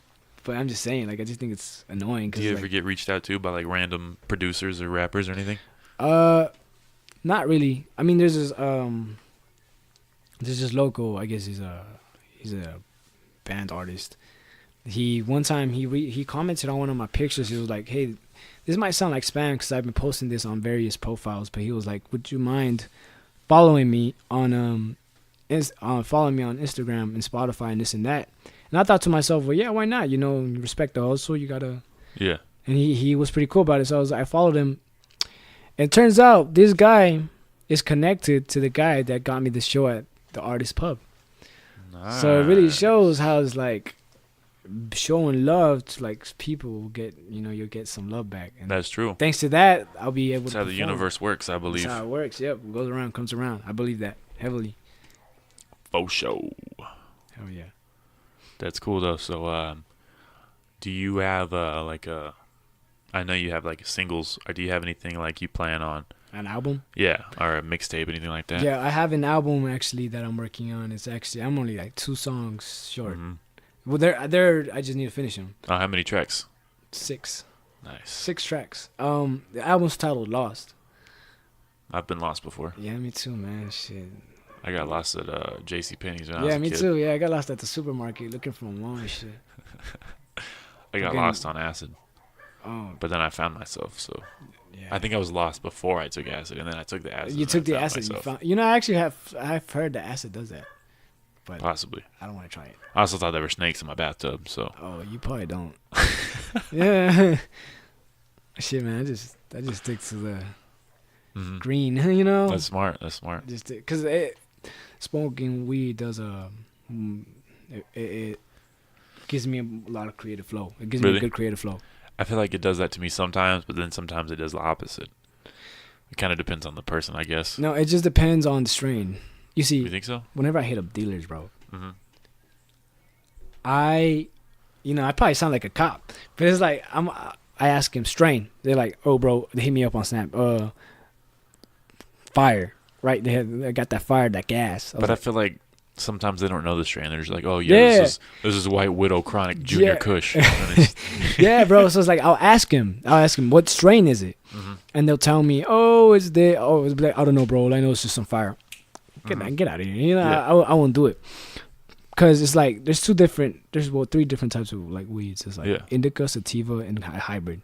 Indica it gives you a body high. It's the one that makes you sleepy, and sativa is the one that gives you a head high. It's to make you that active, and that's the one I like. Yeah. So and if it's hybrid, it can be a mix. And if it's hybrid, I usually like it to be more sativa dominant than indica. But I have this app called Leafly. Yeah, I've heard of that. And you type in the strain name. And it'll tell you its effects. It'll be, say, creative, focused, happy. So I look for the ones that say creative, focused. And you think those are like all accurate? You don't think it's all? Because I feel like some of it's hype. You know, they're like, this will give you like a great body high. And I mean, it depends. I feel like they're bullshitting me. I mean, whenever I do get the ones that like made me concentrate, I'll be concentrating. Sometimes, bro, I'll know it's sativa because like I'll be with my homeboys. Like when I just not to write, just to go chill. Yeah. It's like I start like boom, like vibing and freestyling and throwing all these raps and stuff, and I realize it's because of the sativa. Yeah. So I feel it does. I feel like it really does work. That's why I always ask before I, That's cool. That's cool. No, like sometimes I'll get ideas, and then sometimes I'll just be like, I can't think of anything. Yeah. I guess it depends. It really depends. Yeah, for sure. Like me, it's like. When I do, and I'm by myself, I do it for a good thing. You know, a lot of people say, "Oh, it's bad and this and that." I feel like it really helps me. So I'll just sit down. Right now, I'll sit down, grab a pen, play a beat, and just vibe and just write. See, sometimes I'll try that, but then I'll like get inside my own head, and I'll be like, "What are you doing with your life?" You know, I get that paranoia. Oh, paranoia. Yeah, that sucks. But hey, I mean, why don't you make a joke from that? That's true. I could. Paranoia, you know, like, oh, I got high, I got paranoid. You know, one time, that song "A Good Night" is based on a true story. Like I told you guys at the performance, we got lost downtown. That's why I keep notepads. Sorry, go ahead. Yeah, we got lost downtown. Like, it was an indica strain. I was fucking stoned, and we got lost downtown, bro. Like everything in that song is true. Like we turned into a curb, and we started laughing instead of like, oh, we gotta stop. We just laughed and. And it's all fun and games till your wheels messed up. Yeah, it is. But usually whenever I try to keep a limit, like whatever I do, whether it's drinking or whatever, because it's like I drive that car too. It's like if I fuck around and crash that, that would be ugly. That would be. I'd probably shed tears, man. I'd probably be like, how much is that car worth? Do you know? The guy I bought it from. Blue Book it? No, the guy I bought it from he said it's worth 16. The way it is. He was selling it for 12. I was like, why 12 if it's worth 16? He was like, I'm just trying to get rid of it just to start on my next project. I was like, I see. He was like, I kind of stole the car from him because I'm like, would you do 10? He was like, yeah. So in our reality, bro, those cars are getting rarer and rarer every year. Yeah, man. So it's like, I love classics. So it's like, that's why I've got the car. And everybody tells me, why'd you buy a classic? Like, you know, they're expensive. They're expensive to handle. They're simple. Yeah. Like everything on that car, well, not everything. Like I've lubricated the windows. Like you gotta just take things apart. Like the steering wheel, I'm actually gonna make it straighter because it's kind of it's crooked a little bit. But it's simple. Like it doesn't, because it's not electric. There's not a lot of like electric components that'll fuck up your car. So you just you just unplug the battery and just. That's why cars are getting more expensive because it's a giant computer now. So yeah, dude. Like if your Tesla messes up, you're screwed. You know, like you gotta drop some money to fix that. Yeah, dude. If you're fucking, if a sensor goes bad, you could have nice tires, and if your sensor's going bad and marks the bad tires, it's like Yeah, that happens. And that doesn't happen in my car. If I have a flat tire, I'll just feel the flat tire. Actually, a week ago, I was with my girl and we went to and told him I want to go pump gas. And when I was leaving, I felt the car was like jumping. I was like, why is it doing that? And I kind of already had in mind, fuck, I have a flat. Some guy was pointing at it. It's like, oh, look, you got a flat. And I was like, damn. So it's like I stopped. And luckily, I have a friend that works at a tire shop. So I called him. He was at the flea market. He came through, a big-ass truck. And he helped me lift the car. And we took the tire out. We went to the tire shop, fixed it. Nice. Came back. And he actually didn't pay anything because he works there. He was like, you know what, this box you can have it. I had a friend that gave me a tire for free once, but it was like his last day, and he was like, I don't care. Yeah, he's like, I don't care. Here, keep the tire. That's funny. I think they got pissed at him too, but he didn't care. He didn't care. He just gonna quit. So, that's crazy. Yeah. Where do you see yourself in, say, 5 years following? Oh, is this a job interview? Yeah, it's a job interview. You actually didn't wear your suit and tie, so. Actually, I hope to be moving up the corporate ladder within this company. In 5 years, that's a good question though. I don't know. I want to be somewhere like Houston, L.A., Dallas, Austin. It's like a big city. Yeah, right. Where I can, go up and perform like 15, 20 times a week. Just hit as many mics as possible. Right now I'm hitting like 5 at the most a week, or 3, around 3. That's badass. See me, I want to do that, man. It's like I want to start putting my name. I want to start, but it's like I don't know any other places except the 806 where they have open mics and stuff like that. And within 5 years, I want to have 2 hours of material. I think I've got close to an hour right now. 2 hours of really solid material. 2 hours, yeah. So I think podcast. I think what the lady told me, she was a podcast is good around like an hour or 2, maybe even 3. Yeah. It all depends on how it's all going. If it's going good and everything's like, you know. That's the thing though, is these people. I don't mean like these people in a bad way or anything, but like they try to put rules and restrictions on something that's free, like podcasts. Like you can't, some podcasts are 4 hours, some podcasts are 15 minutes. And it's just like, there's no. You feel like there shouldn't be no restrictions? Yeah, there shouldn't be any type of restrictions. There shouldn't be too much structure to it. Like I've had a podcast that was 4 hours and it was honestly the most fun I've ever had on any of my podcasts. But I've also had podcasts where it was really slow and it was like I was kind of having to prod them too much and I was like, this isn't going anywhere. Let's just end it, Yeah. I didn't say that out loud, but I was like, it's been an hour. Let's, wrap it up. What kind of podcast is this? Oh, this is a good one. We're an hour and a half in. Hell yeah. It's easy going too because when I don't have to check the time, I know it's going well, Yeah, right.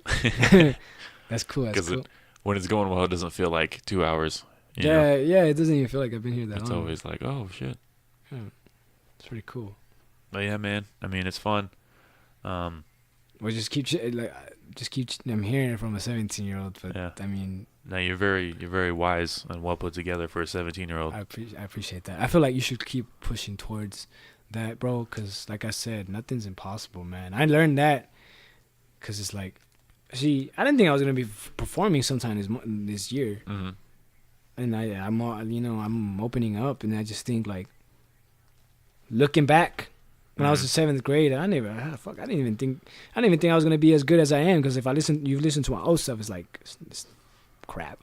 Mm-hmm. And I've grown, yeah. Not only as a person, mm-hmm. but as an artist. Like I feel like I've grown. I've learned a lot more. I've learned more. Like I still don't know a lot about marketing. I feel like that's kind of. Well, yeah, and you're only 17, so like. You haven't experienced a lot of life yet. Yeah. So that's going to be where you're going to be in 6 years is going to be totally different. Yeah. So that's crazy. Fuck. I mean, if you stick with it, turning 18 is kind of scary, though. 18, why is that? 18, I feel like 18, bro. It's like. You got to sign up for the draft at 18. Yep, going to the army. Fuck, shooting rhymes at them. No, but why is 18 scary? It's scary because it's like I feel like 18, man, is like when you already have to have like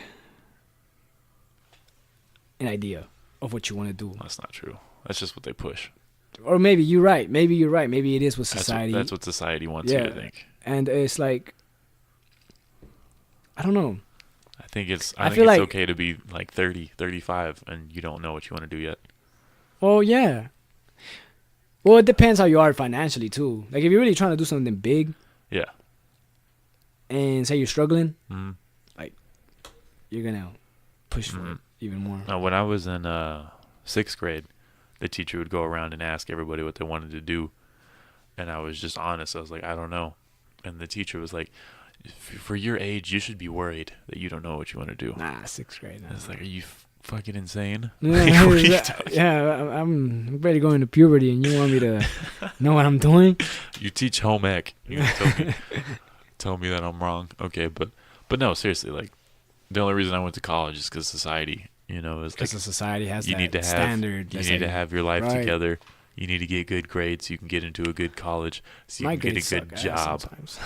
And it's just like my whole life I've wanted just to make people laugh, You see, I feel like how everything happens for a reason. I feel like right now I'm looking for a producer because my producer hasn't really been able to help me out because he has kids. Mhm. He gets busy. He has his own. He's a rapper too, so he doesn't really have the time to take me in.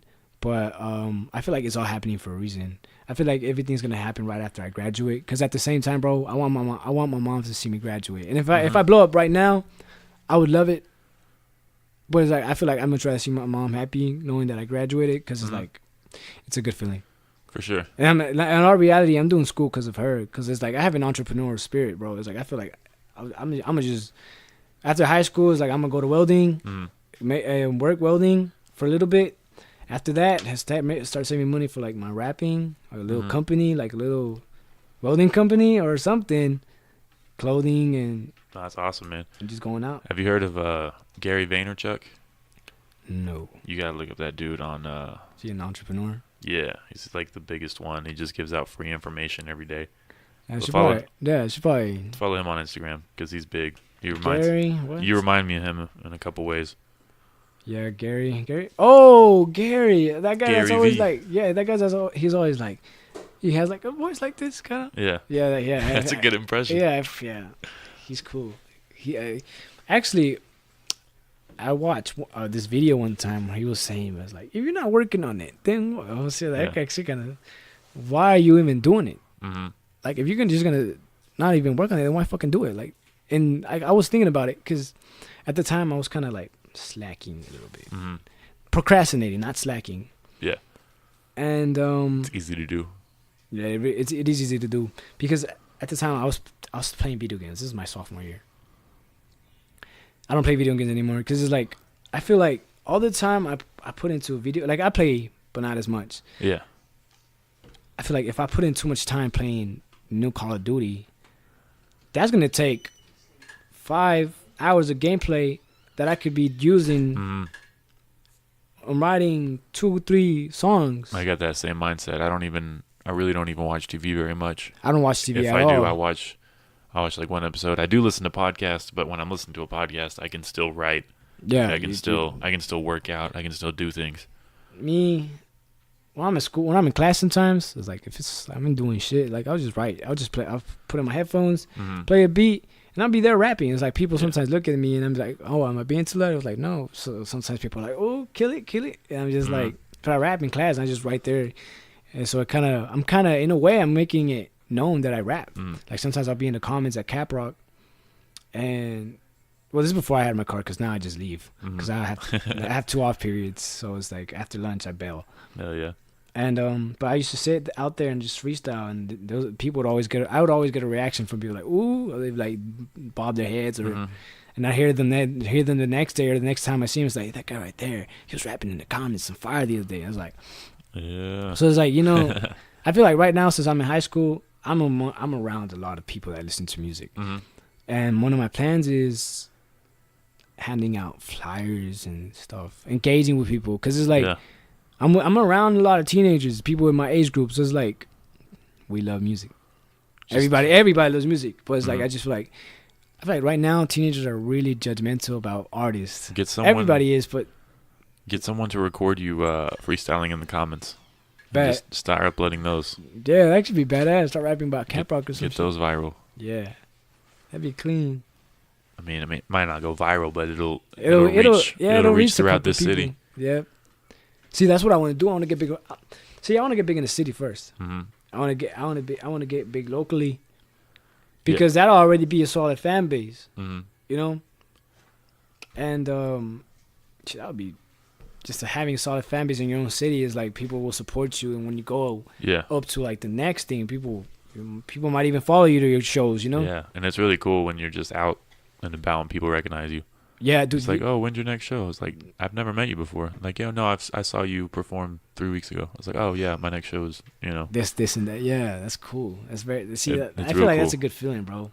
Like, one time I went to United, and this lady was like, "Is your MC rapper or something?" I was like, MC7E. She was like, "Yeah, oh, you're on that cipher." Oh, nice. And I was like, "Yeah," because that cipher it made 20 something K. Mm-hmm. It had to make 50K if we wanted it on World Star. Oh. But that didn't really happen, and we don't really share it anymore, and I don't share it either. It's just there, part of history. That's cool though. See if I can find it. They probably didn't let you do another cipher because they didn't think you were in high school. Yeah, they probably this motherfucker's old.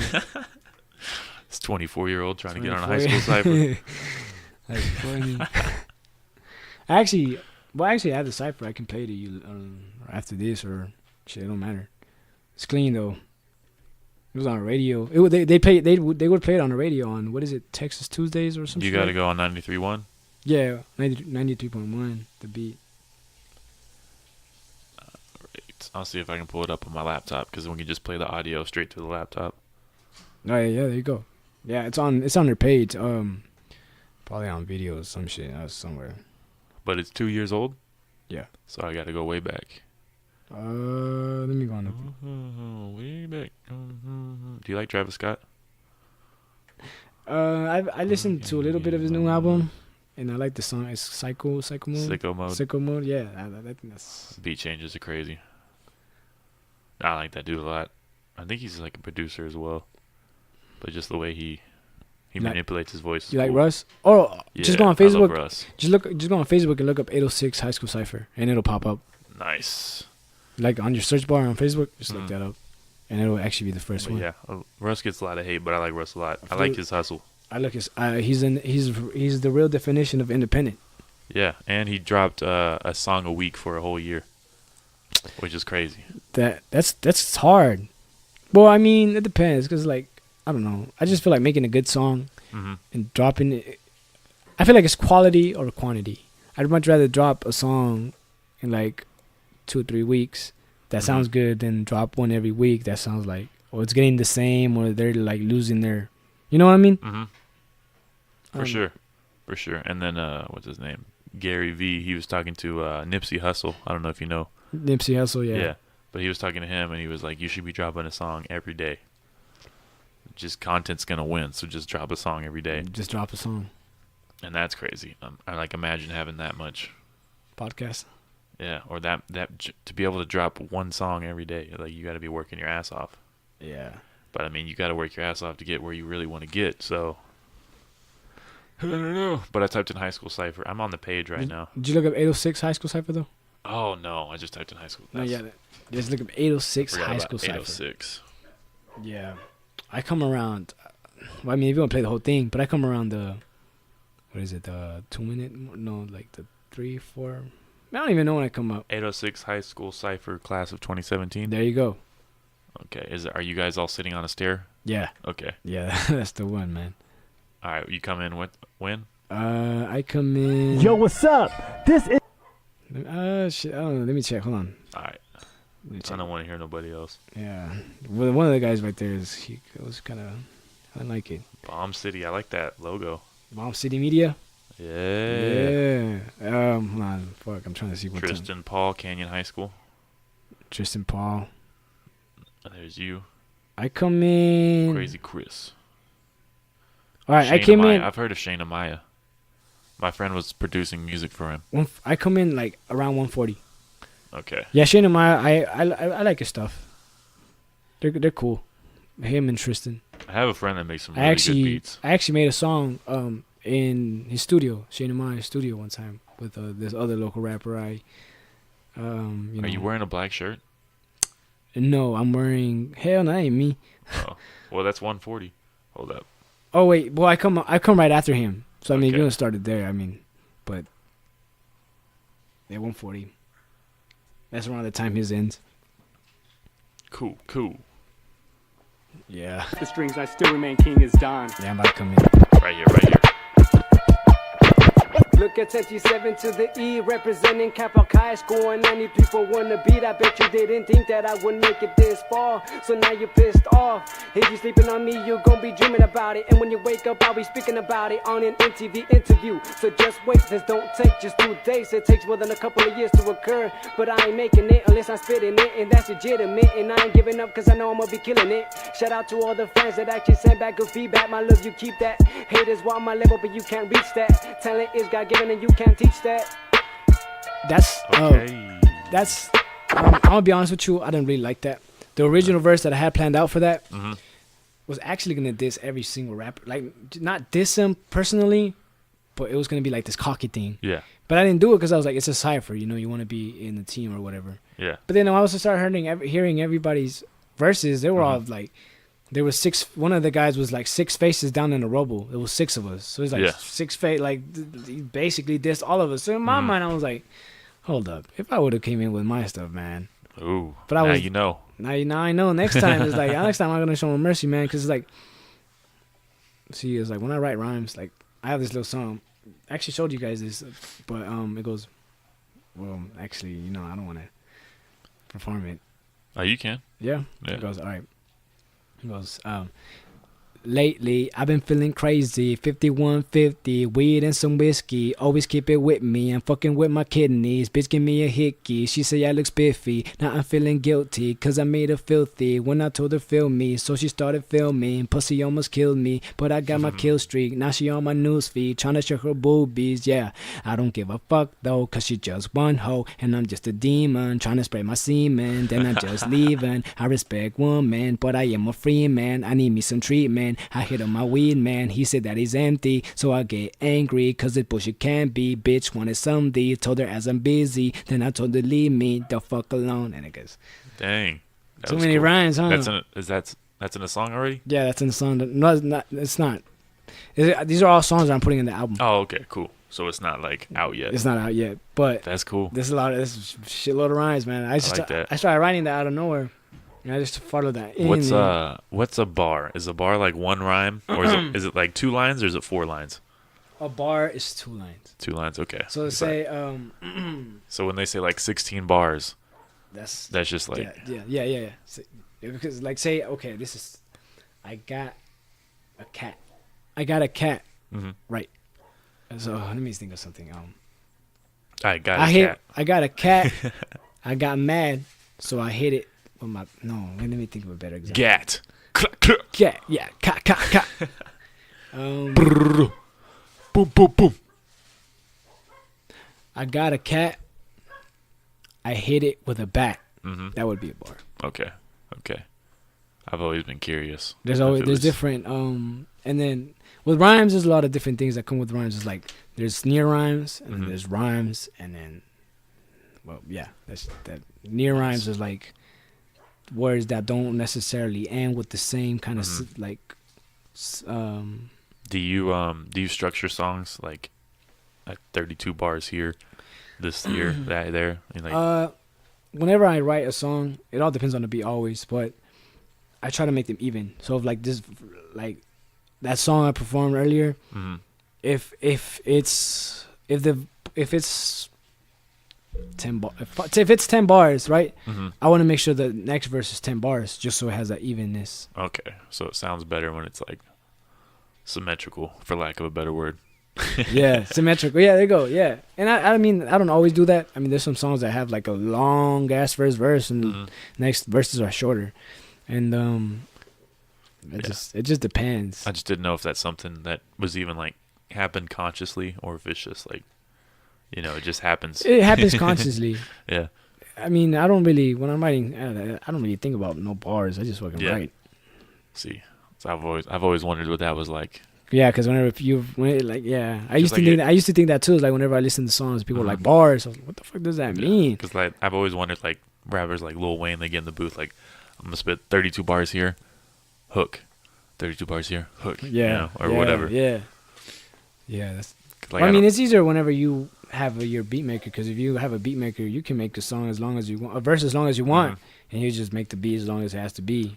But me, it's like, since I release my beats, they're pre-made, so it's like I can't go back and edit them. I gotta work with what I have. Yeah, and then what's his name? Rick Ross has a song with Andre 3000 called 16. Oh yeah. When 16 ain't enough. Andre 3000. And the whole point of the song is like, I can't say everything I want to say in 16 bars. I was like, well then say more bars. Like, yeah. I never understood that concept. But I guess when you're a feature, you only get a certain number. I don't know how it works. When I've done features, if it's a 2-minute beat, it'll be like maybe a couple bars, like maybe 10, maybe. And because we got to split it, well, not always, but you kind of want to make it even, because you got to have space for the chorus, the choruses, and the verses. And you don't want to do more bars than the and especially if you're collabing, you kind of don't, you know what I mean? You want it to be kind of even sometimes. I really like the concept of when someone will spit like 2 bars, and another guy will come in and do 2, and then just keep switching off. You know, like doing doing little short things. Yeah, this dang, that's a word for that. Is it whenever, like, say I'm rapping, I'm running these tracks, and say another guy would, after I say that, somebody else would, that same feature would be like I'm running these slaps or some shit, like, right? Yeah, something like that. But something like that, like where they like could simultaneoly switch like words, going off of each other. Like Meek Mill and Big Sean had that song called "Burn," and they kind of went off of each other. And then I think Meek Mill and Wale had a song where they did that, and where it's just kind of like 2 or 4 bars at a time, and then it'll go to the next guy, and then he'll say something, and then switch back. So it's less than like just a feature, chorus, right? You know, other verse, chorus. It's just like they split it up. And it sounds really good. I like the way they do that. It makes it more exciting. Usually when I don't always collab. Like, I don't know. But when I do, back to my competitiveness. I always try to be the last one to rap. Yeah. Because it's like I listen to both of their verses, and I want to make sure my verse kills it. I want to make sure my verse is badass. And usually, like, one time I collabed with this guy, a local guy, and he was always first, and I liked that. He was like, it's cool. Like, and I would come in after. I would listen to his verse, and just write mine and make sure it was like fire. Yeah, I feel that, because like there's a lot of comedians in Amarillo. Well, it's not a lot. There's probably about 20 comedians in Amarillo, and like we're all cool. You know, we're all close. We're all friends. Yeah. But I'm still like in my head, I'm competitive. You're still competitive. And I still want to be like, I had the best set tonight. Like that's always my goal. That's how it is. Like with hip hop, that's hip hop. Hip hop is competitive. That's why egos and shit. That's why there's a lot of that's what makes diss it fun. Tracks. That's why there's diss tracks. That's why there's, because it's like people want to be the best. And there's a song by J. Cole called Fire Squad. Yeah. And it's like he says how rappers claim to be the king, but there's no king at all. And at the end he says every poet just wants to be loved. And I feel that line so much, because it's true. Every rapper just wants to be loved. Everybody wants to be known. Everybody wants to be acknowledged as like the best. Yeah, I mean, at least to them. Everybody in general wants to be loved, but yeah, any artist, any entertainer wants to be noticed. I think like Will Ferrell. Will Ferrell, to me, like, who doesn't know Will Ferrell? He's funny, you know, like he's a funny like actor, and extremely funny. Yeah, dude. And people know him. Mm-hmm. And people love him. People probably think Will Ferrell's the best. Mm-hmm. Other people might think, you know, that's just how it is with entertainment, at least. Yeah, definitely. That makes perfect sense. Yeah, especially in hip hop. I think that's what makes hip hop more exciting than any other genre right now. Yeah, lately, I mean, for the past, hip hop's been dominating, man. Yeah. Hip hop's always, there's not a time whenever there's not a hip hop song on the charts. Definitely. There's always a hip hop song on the charts. Because rap, like I said earlier, you can say whatever the fuck you want. Yeah. It's like, you just tell stories. You can do the same with singing, I guess, but I feel like it's different. It doesn't have the same edge. It doesn't have. It's just not the same. Like, I feel like if I were a singer, like, I couldn't say my story as much as I wanted to. Mm-hmm. Because with rapping is like, you could always, like, Drake is a good example, because Drake he sings and raps. Mm-hmm. So he balances that out pretty well. He really makes sure you hear his story Mm-hmm. and catch on to the song with the nice verses and hooks and Yeah, hooks. Russ does that too. Oh, Russ, you know, Russ and J. Cole, they're the artists that showed me that it's okay to have melodies in songs. Yeah, J. Cole's was actually pretty good at melodies. Now that I think about it. So was Mac Miller, which always surprised me. Oh yeah, Like, man, see, and really talented. melodies is what catches people's eyes, because it's like, who doesn't like a melody? Yeah, I think that's Eminem's weakness. Is like he'll have like some insane verses, and then the hook. It's just like, man, dude. Yeah, he's been criticized by that a lot. I mean, if there's any song that I really like by Eminem, but the hook is nice, it's Beautiful. Okay, You ever heard Beautiful? You don't. don't let Yeah. him say you ain't beautiful. Yeah. That's That's a good sample too. yeah. That's a good. I don't know who he sampled, but I like that. He I like that song. sampled. Dang, That's like my favorite thing to do is like when an album comes out, go look at who sampled. yeah, who sampled it? Yeah, because like whenever Kanye drops a song, I'm like, oh shit, where's this from? And it's like a song from like the 70s. Yeah, I follow Genius. I had on Instagram, and I have my Genius account too. Yeah. Like I have my annotations on my songs. Like, I'm verified on Genius, bro. Oh, nice. So it's like it feels really good having that verification. That's cool. I'm verified on.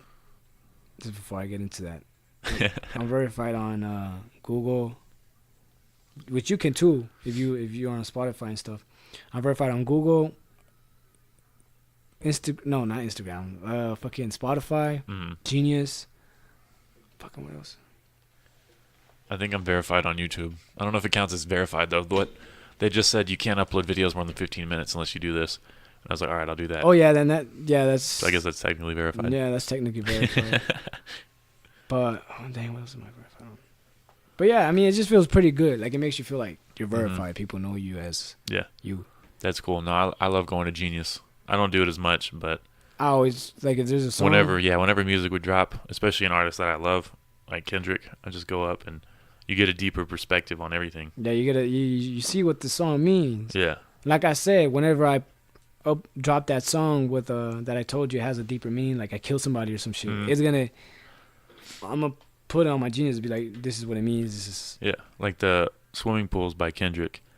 It's like a hype party song, but it's like anti-alcohol. Like it's anti that the message that's being portrayed. Yeah. But you don't know that if you're just in the club jamming to it. Yep. That's exactly. And that song is usually used as a club song. Yeah, exactly.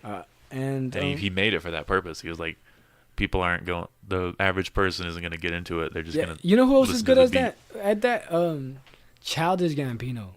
Oh, I love Childish Gambino. When he dropped "This Is America," and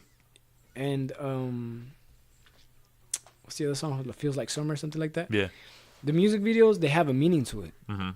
But it's like the words have a meaning to it. My bad. The words have a meaning to it. To it. Oh, people. But people focus on focus on the video mm-hmm. and what's happening on the video, but they don't listen to the lyrics. Yeah. And that's what he's trying to do.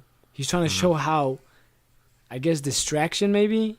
Yeah. Really makes you lose, I guess, a feel of what's going on around you. Because there's this one song where he talks about global warming, and the music video is badass. It's actually, the music video has a lot of artists. It has like Lil Pump running with Kodak Black, I think. On a Gambino track? Yeah, and it has J. Cole. It has J. Cole in there. And people like watching it because it has, Yeah. artists in there. But it has a meaning. Like, there's this one where, I don't know if you heard what happened with Travis Scott beating Nicki Minaj at this. I don't know if you heard about it. Like, he did something to kind of boost his viewers, and he got the Grammy. Oh, yeah, I saw Nicki Minaj bitching about it. Yeah, he got an award or some shit. And in that video by Childish Gambino, it shows Nicki Minaj and Travis Scott. And Travis Scott knocks down some blocks that she was building. Mm-hmm. And there's a meaning to that. It's like how Travis Scott knocked down Nicki Minaj's I think blocks. he was lying about how much he sold or something, or like his numbers weren't accurate. No, I remember now. He was selling shirts. Mm-hmm. I think he was selling shirts or some shit like that. He was selling shirts or merchandise, Yeah. which made people buy it more. It was kind of, I don't know, man. It just seemed like Nicki was bitching for no reason to me. How do you feel about Cardi and Nicki? I mean, Team Cardi or Team Nicki? I'm gonna be Team Nicki just because Nicki's got bars. Yeah, I'm gonna be Team Nicki just because Cardi B annoys me.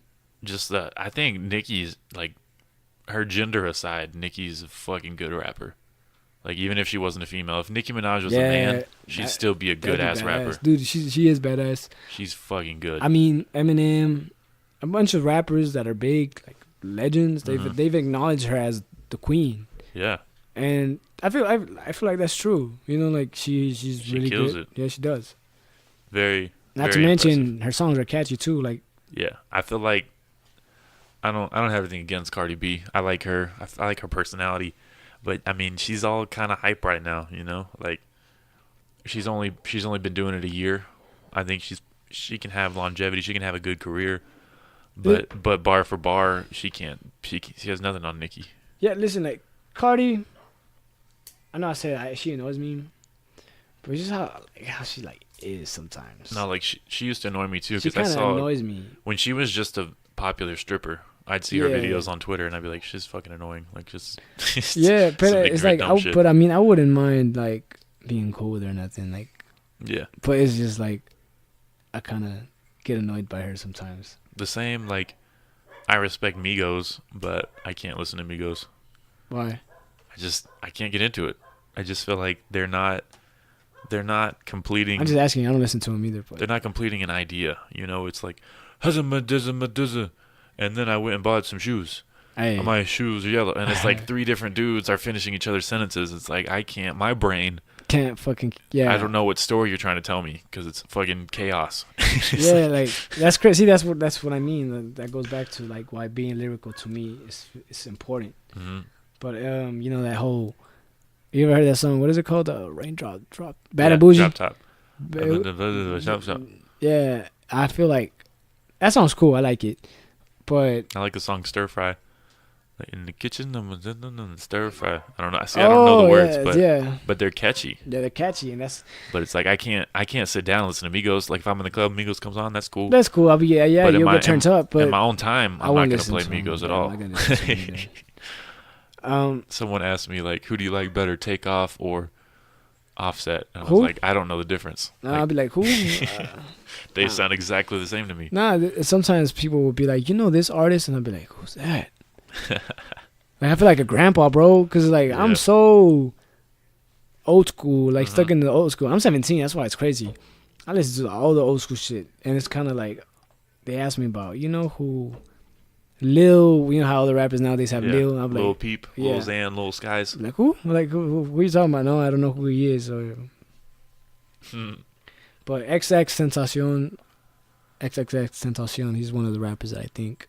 He's not a mumble rapper or nothing, but I really. He was thrown in with a group of mumble rappers just because of how he looked. Yeah, because the whole SoundCloud tattoos things. And he came up through SoundCloud, but he's actually way more talented than those guys. He had talent. Sucks that he died. Yeah, it's a shame. I actually made a song. It's a song. I made a song for him. It was like a little tribute. I saw that on your Instagram. Yeah, it's on my SoundCloud. I made a little tribute to him because it's like. Nice. I need to check it. You have more tracks on SoundCloud than Spotify? Yeah, most definitely. All right, that's I need to check out your SoundCloud. Yeah, my SoundCloud is where you'll find all. Do you have any influences outside of hip hop? Oh, most definitely. Like any singers, performer, like what? Michael Jackson. Oh yeah, Michael Jackson mentioned that earlier. But outside of hip hop, there's the way people dress, like people that I look up to, but for the way they dress, like James Dean. Mm-hmm. I really like the way he dresses. I can see that. Who else? I like greasers. I like the whole greaser thing. Like you saw me see at that the leather jacket, the whole thing.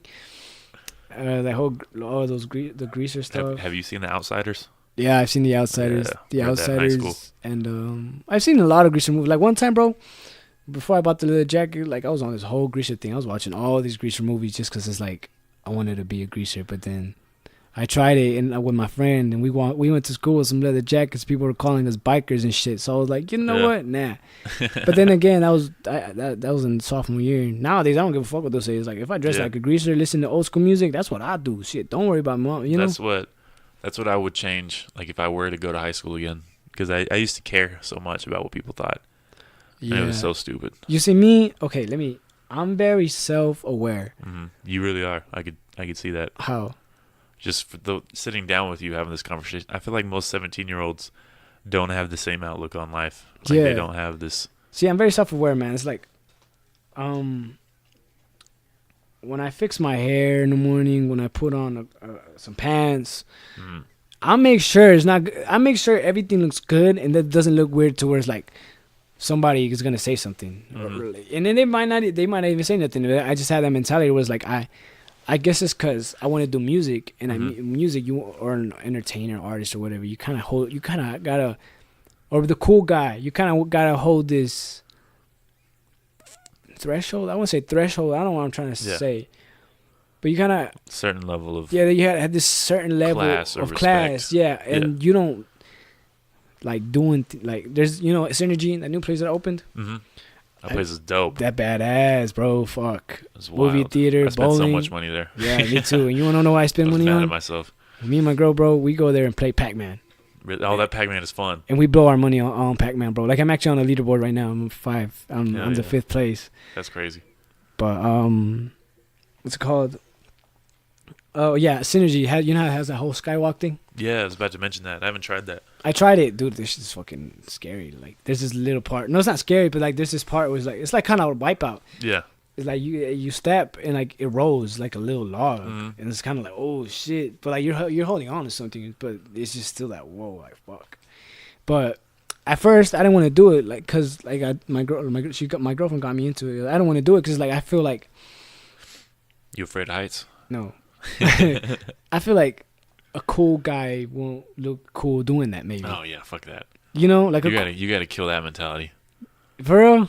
Trying to look cool? Yeah. Yeah, fuck that. Yeah, my girlfriend tells me that too. She's always like, "Why the fuck do you care what people think?" It's like, be you. Yeah. And it actually does suck because it keeps me from doing a lot of things that I would do just because it's like people. Well, think about like the people you look up, like your favorite people. They don't care about looking stupid. You know, like yeah, they're willing to look stupid, and you can say like, oh, it's because they're already famous, they already have all this, but it's like no, they got there because they didn't care. They didn't, yeah. They're willing. You just have to be willing to look dumb. You know, it's. I think that's important for anybody. Like, Be able to say that you were wrong. Be able to admit that you make mistakes, and then just be yourself 100%, and people will gravitate towards that. That's what I see anyway. Yeah, that's true. I feel like I should kill that mentality. I've actually been thinking about that too, because like it keeps me from doing a lot of fun shit sometimes.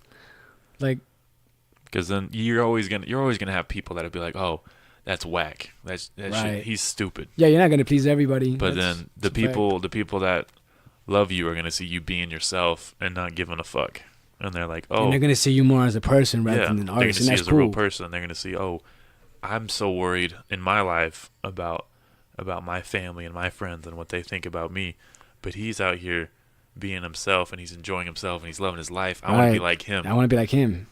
Yeah, you know what? That's true, because it's like maybe me doing that is gonna have like a kid that wants to be himself, not want to be himself just because he's trying to look cool. And exactly. Maybe I should. Yeah. Because it's like I want to be an influencer. Like I want to make people. Definitely. So yeah, that's definitely something I probably should not do. Think about it. Yeah, think about it. You learn. You always had time to learn. Yeah, definitely. And I can see like, there's a difference between that and like, dressing up and looking, respectable. But there's a difference there. I'm Like dress how you want, you know. But yeah, that's you really don't have to. You don't have to impress anybody, you know. Yeah. Just be yourself. yeah, that's true. And You work don't. your ass I off. mean, yeah, you don't know you don't know anybody, Mhm. anything. You like you don't have to prove anything to anybody. Exactly. You gotta prove it to yourself at the end, I guess. You know, and that's what I plan. That's what I try to do. I like proving people wrong too, but at the Mhm. same time, it's like what do I want? That's I want to true. prove myself right. Like like sometimes I feel like I should compete with myself. You should. Like make sure it's like I feel like that's a good way of growing. Absolutely. And then these people that are so worried about what other people think aren't ever going to reach their full potential because they're like, oh Yeah, they're gonna hold themselves back from doing yeah, things. they're gonna be too scared to get out of their comfort zone. Yeah, dude. I feel that's true. Music, I don't know, man. Entertainers. I guess it's not bad to be an entertainer and look dumb sometimes because you're an entertainer. People will be entertained by whatever you do. That's your job. That's what it is. So it's like As long as it's like, you know, real. yeah, as long as it's real. Yeah, because you know I feel like a lot of the stuff that I see on Instagram, those funny videos. Mhm. I feel like a lot of them are staged. Oh, definitely. I feel like a lot of the cop videos where they could put. I feel like sometimes they're staged. Yeah, there's a lot of those. Yeah, and you can just tell because like why that wouldn't happen. It's like if I did that, I'd probably I don't even know. Yeah, they're just trying to get clicks and everything. There's a lot of like Clickbait. there's a lot of funny videos on Instagram that aren't really funny. You know, it's just like they're just doing some random shit. Yep. It's just like that really wasn't hilarious, but okay. But okay, yeah, you know. You got 1 million likes. Congratulations. Shit, I wish I had 1 million likes. Right. I'd make things easier. All right. 2:06. I got to hit the gym before it closes. I think it closes at 9 though, so I could probably. Yeah. But yeah, I can play that Fuck Perpetrator song. All right. Wrap it up at the end. Sounds cool. And yeah, we can go ahead and close out the episode. Anything you want to plug, like your social media, SoundCloud? Well, you know, just follow me on social media. Yeah, it's MC, MC7E. but the 7 is spelled out. Yes, make sure you spell out the 7. MCSEVEN space E. Yeah. And then Instagram is MC_7 spelled out _E. yeah, that's important because I try to find you. Yeah, a lot of people do that. Try to find me, look at MC7. Some people that know me still do that. I'm like, nah, it's not like that. Swear, man. That's funny. All right, man. Thanks for coming. This has been a really good It's conversation. been really good, man. We can Thanks do for it. having me on. Yeah, we can do it again sometime. Yeah, sounds good. Great episode. Most definitely. All right, thanks for listening, everybody. I plugged all my advertisements beforehand. So, thanks for listening. Everybody have a good night. Take it easy. Hold up. I wasn't ready. All right. Now take it easy. Oh yeah, oh yeah, remix. You think you know strokers, don't you? You think you know gangsters, don't you? So that means you'll fuck anyone up, won't you? Yeah, that's what I thought so. You were not so hard as you claim to be. You're fake to me, you're no OG. You'll stop playing games before you get your ass iced and get your bitch's head sliced. 70 ain't nice. See, playing gangster ain't no game, cause once you get game over once, that's it. Cause you either end up in a casket or in a cell and heavily got to jail. Now tell me what in the fuck will you do then? I thought you'd be like Chopper in an underground tunnel, cause you got inefficient buns, bitch. It's time to flip the switch and turn your life around and show you who not to fuck with. So now you stuck with risking getting your ass whooped by me, cause bitch I'm kindly offering to give you a living. But by the looks of it, you wanna be dead by morning, and that's just me being brutally honest. I'm an artist, but I've been through the hardest, and as far as I can see, you're a gypsy, you ain't a gangster, cause you got your banks up. You never have to worry about having a gang some random person. Go to church, son, finish your education before you end up being a patient at the hospital. Homie, step on a gas pedal, cause we're being shot at. That's what this life is like. You like it, that's right, so you better get right. And if you get locked up, I hope you stay tight. But I doubt it, you be passed around every night by the real G's that are in it for real things like felonies. You You on the other hand just got speeding tickets. You don't got the sickness to match the G's that you see on TV. See, that's exactly what my point is. You're a TV gangster. The only reason you know about the streets is cause of what you watch. But you ain't nothing like Tupac. You ain't got a Glock, nor a block that you rock. So put down the fucking little act, bitch, before you get fucked up by the real motherfuckers, yeah. I don't know why these people want to be so much like these motherfucking G's. They don't even know what this life is like, and then they all claiming to be gangsters. I don't know why these people want to be so much like these motherfucking G's. They don't even know what their life is like, and then they all claiming to be gangsters. These kids nowadays don't understand. These kids nowadays don't understand. These kids nowadays don't understand, yeah. Trapped on the planet of pain and perpetrators. Fuck, fuck, fuck all these perpetrators. Fuck, fuck, fuck all these perpetrators. Fuck, fuck, fuck all these perpetrators. What you call gangster, bitch, I call wankster. Fuck, fuck, fuck all these perpetrators. Fuck, fuck, fuck all these perpetrators. Fuck, fuck, fuck all these perpetrators. What you call gangster, bitch, I call wankster. Yeah, I wonder why there's a lot of wannabe G's from the year 2013 to the year 2016. These kids be claiming to have street credibility and to have been involved in killing or dealing or stealing, saying that they OGs, but then they go turning themselves in by posting everything they do on technology. Man, you ain't put enough work to be an OG, not even a BG, man. You guys ain't real. I don't know why these people want to be so much like these motherfucking G's. They don't even know what their life is like, and then they all claiming to be gangsters. I don't know why these people want to be so much like these motherfucking G's. They don't even know what their life is like, and then they all claiming to be gangsters. These kids nowadays don't understand. These kids nowadays don't understand. These kids nowadays don't understand, yeah. Let me tell you guys something. This is dedicated to the fake ones, alright? Sorry, I gotta call you guys out, but fuck, fuck, fuck all these perpetrators. Fuck, fuck, fuck all these perpetrators. Fuck, fuck, fuck all these perpetrators. What you call gangster, bitch, I call wankster. Fuck, fuck, fuck all these perpetrators. Fuck, fuck, fuck all these perpetrators. Fuck, fuck, fuck all these perpetrators. What you call gangster, bitch, I call wankster. Yeah, time's out. Stay tuned.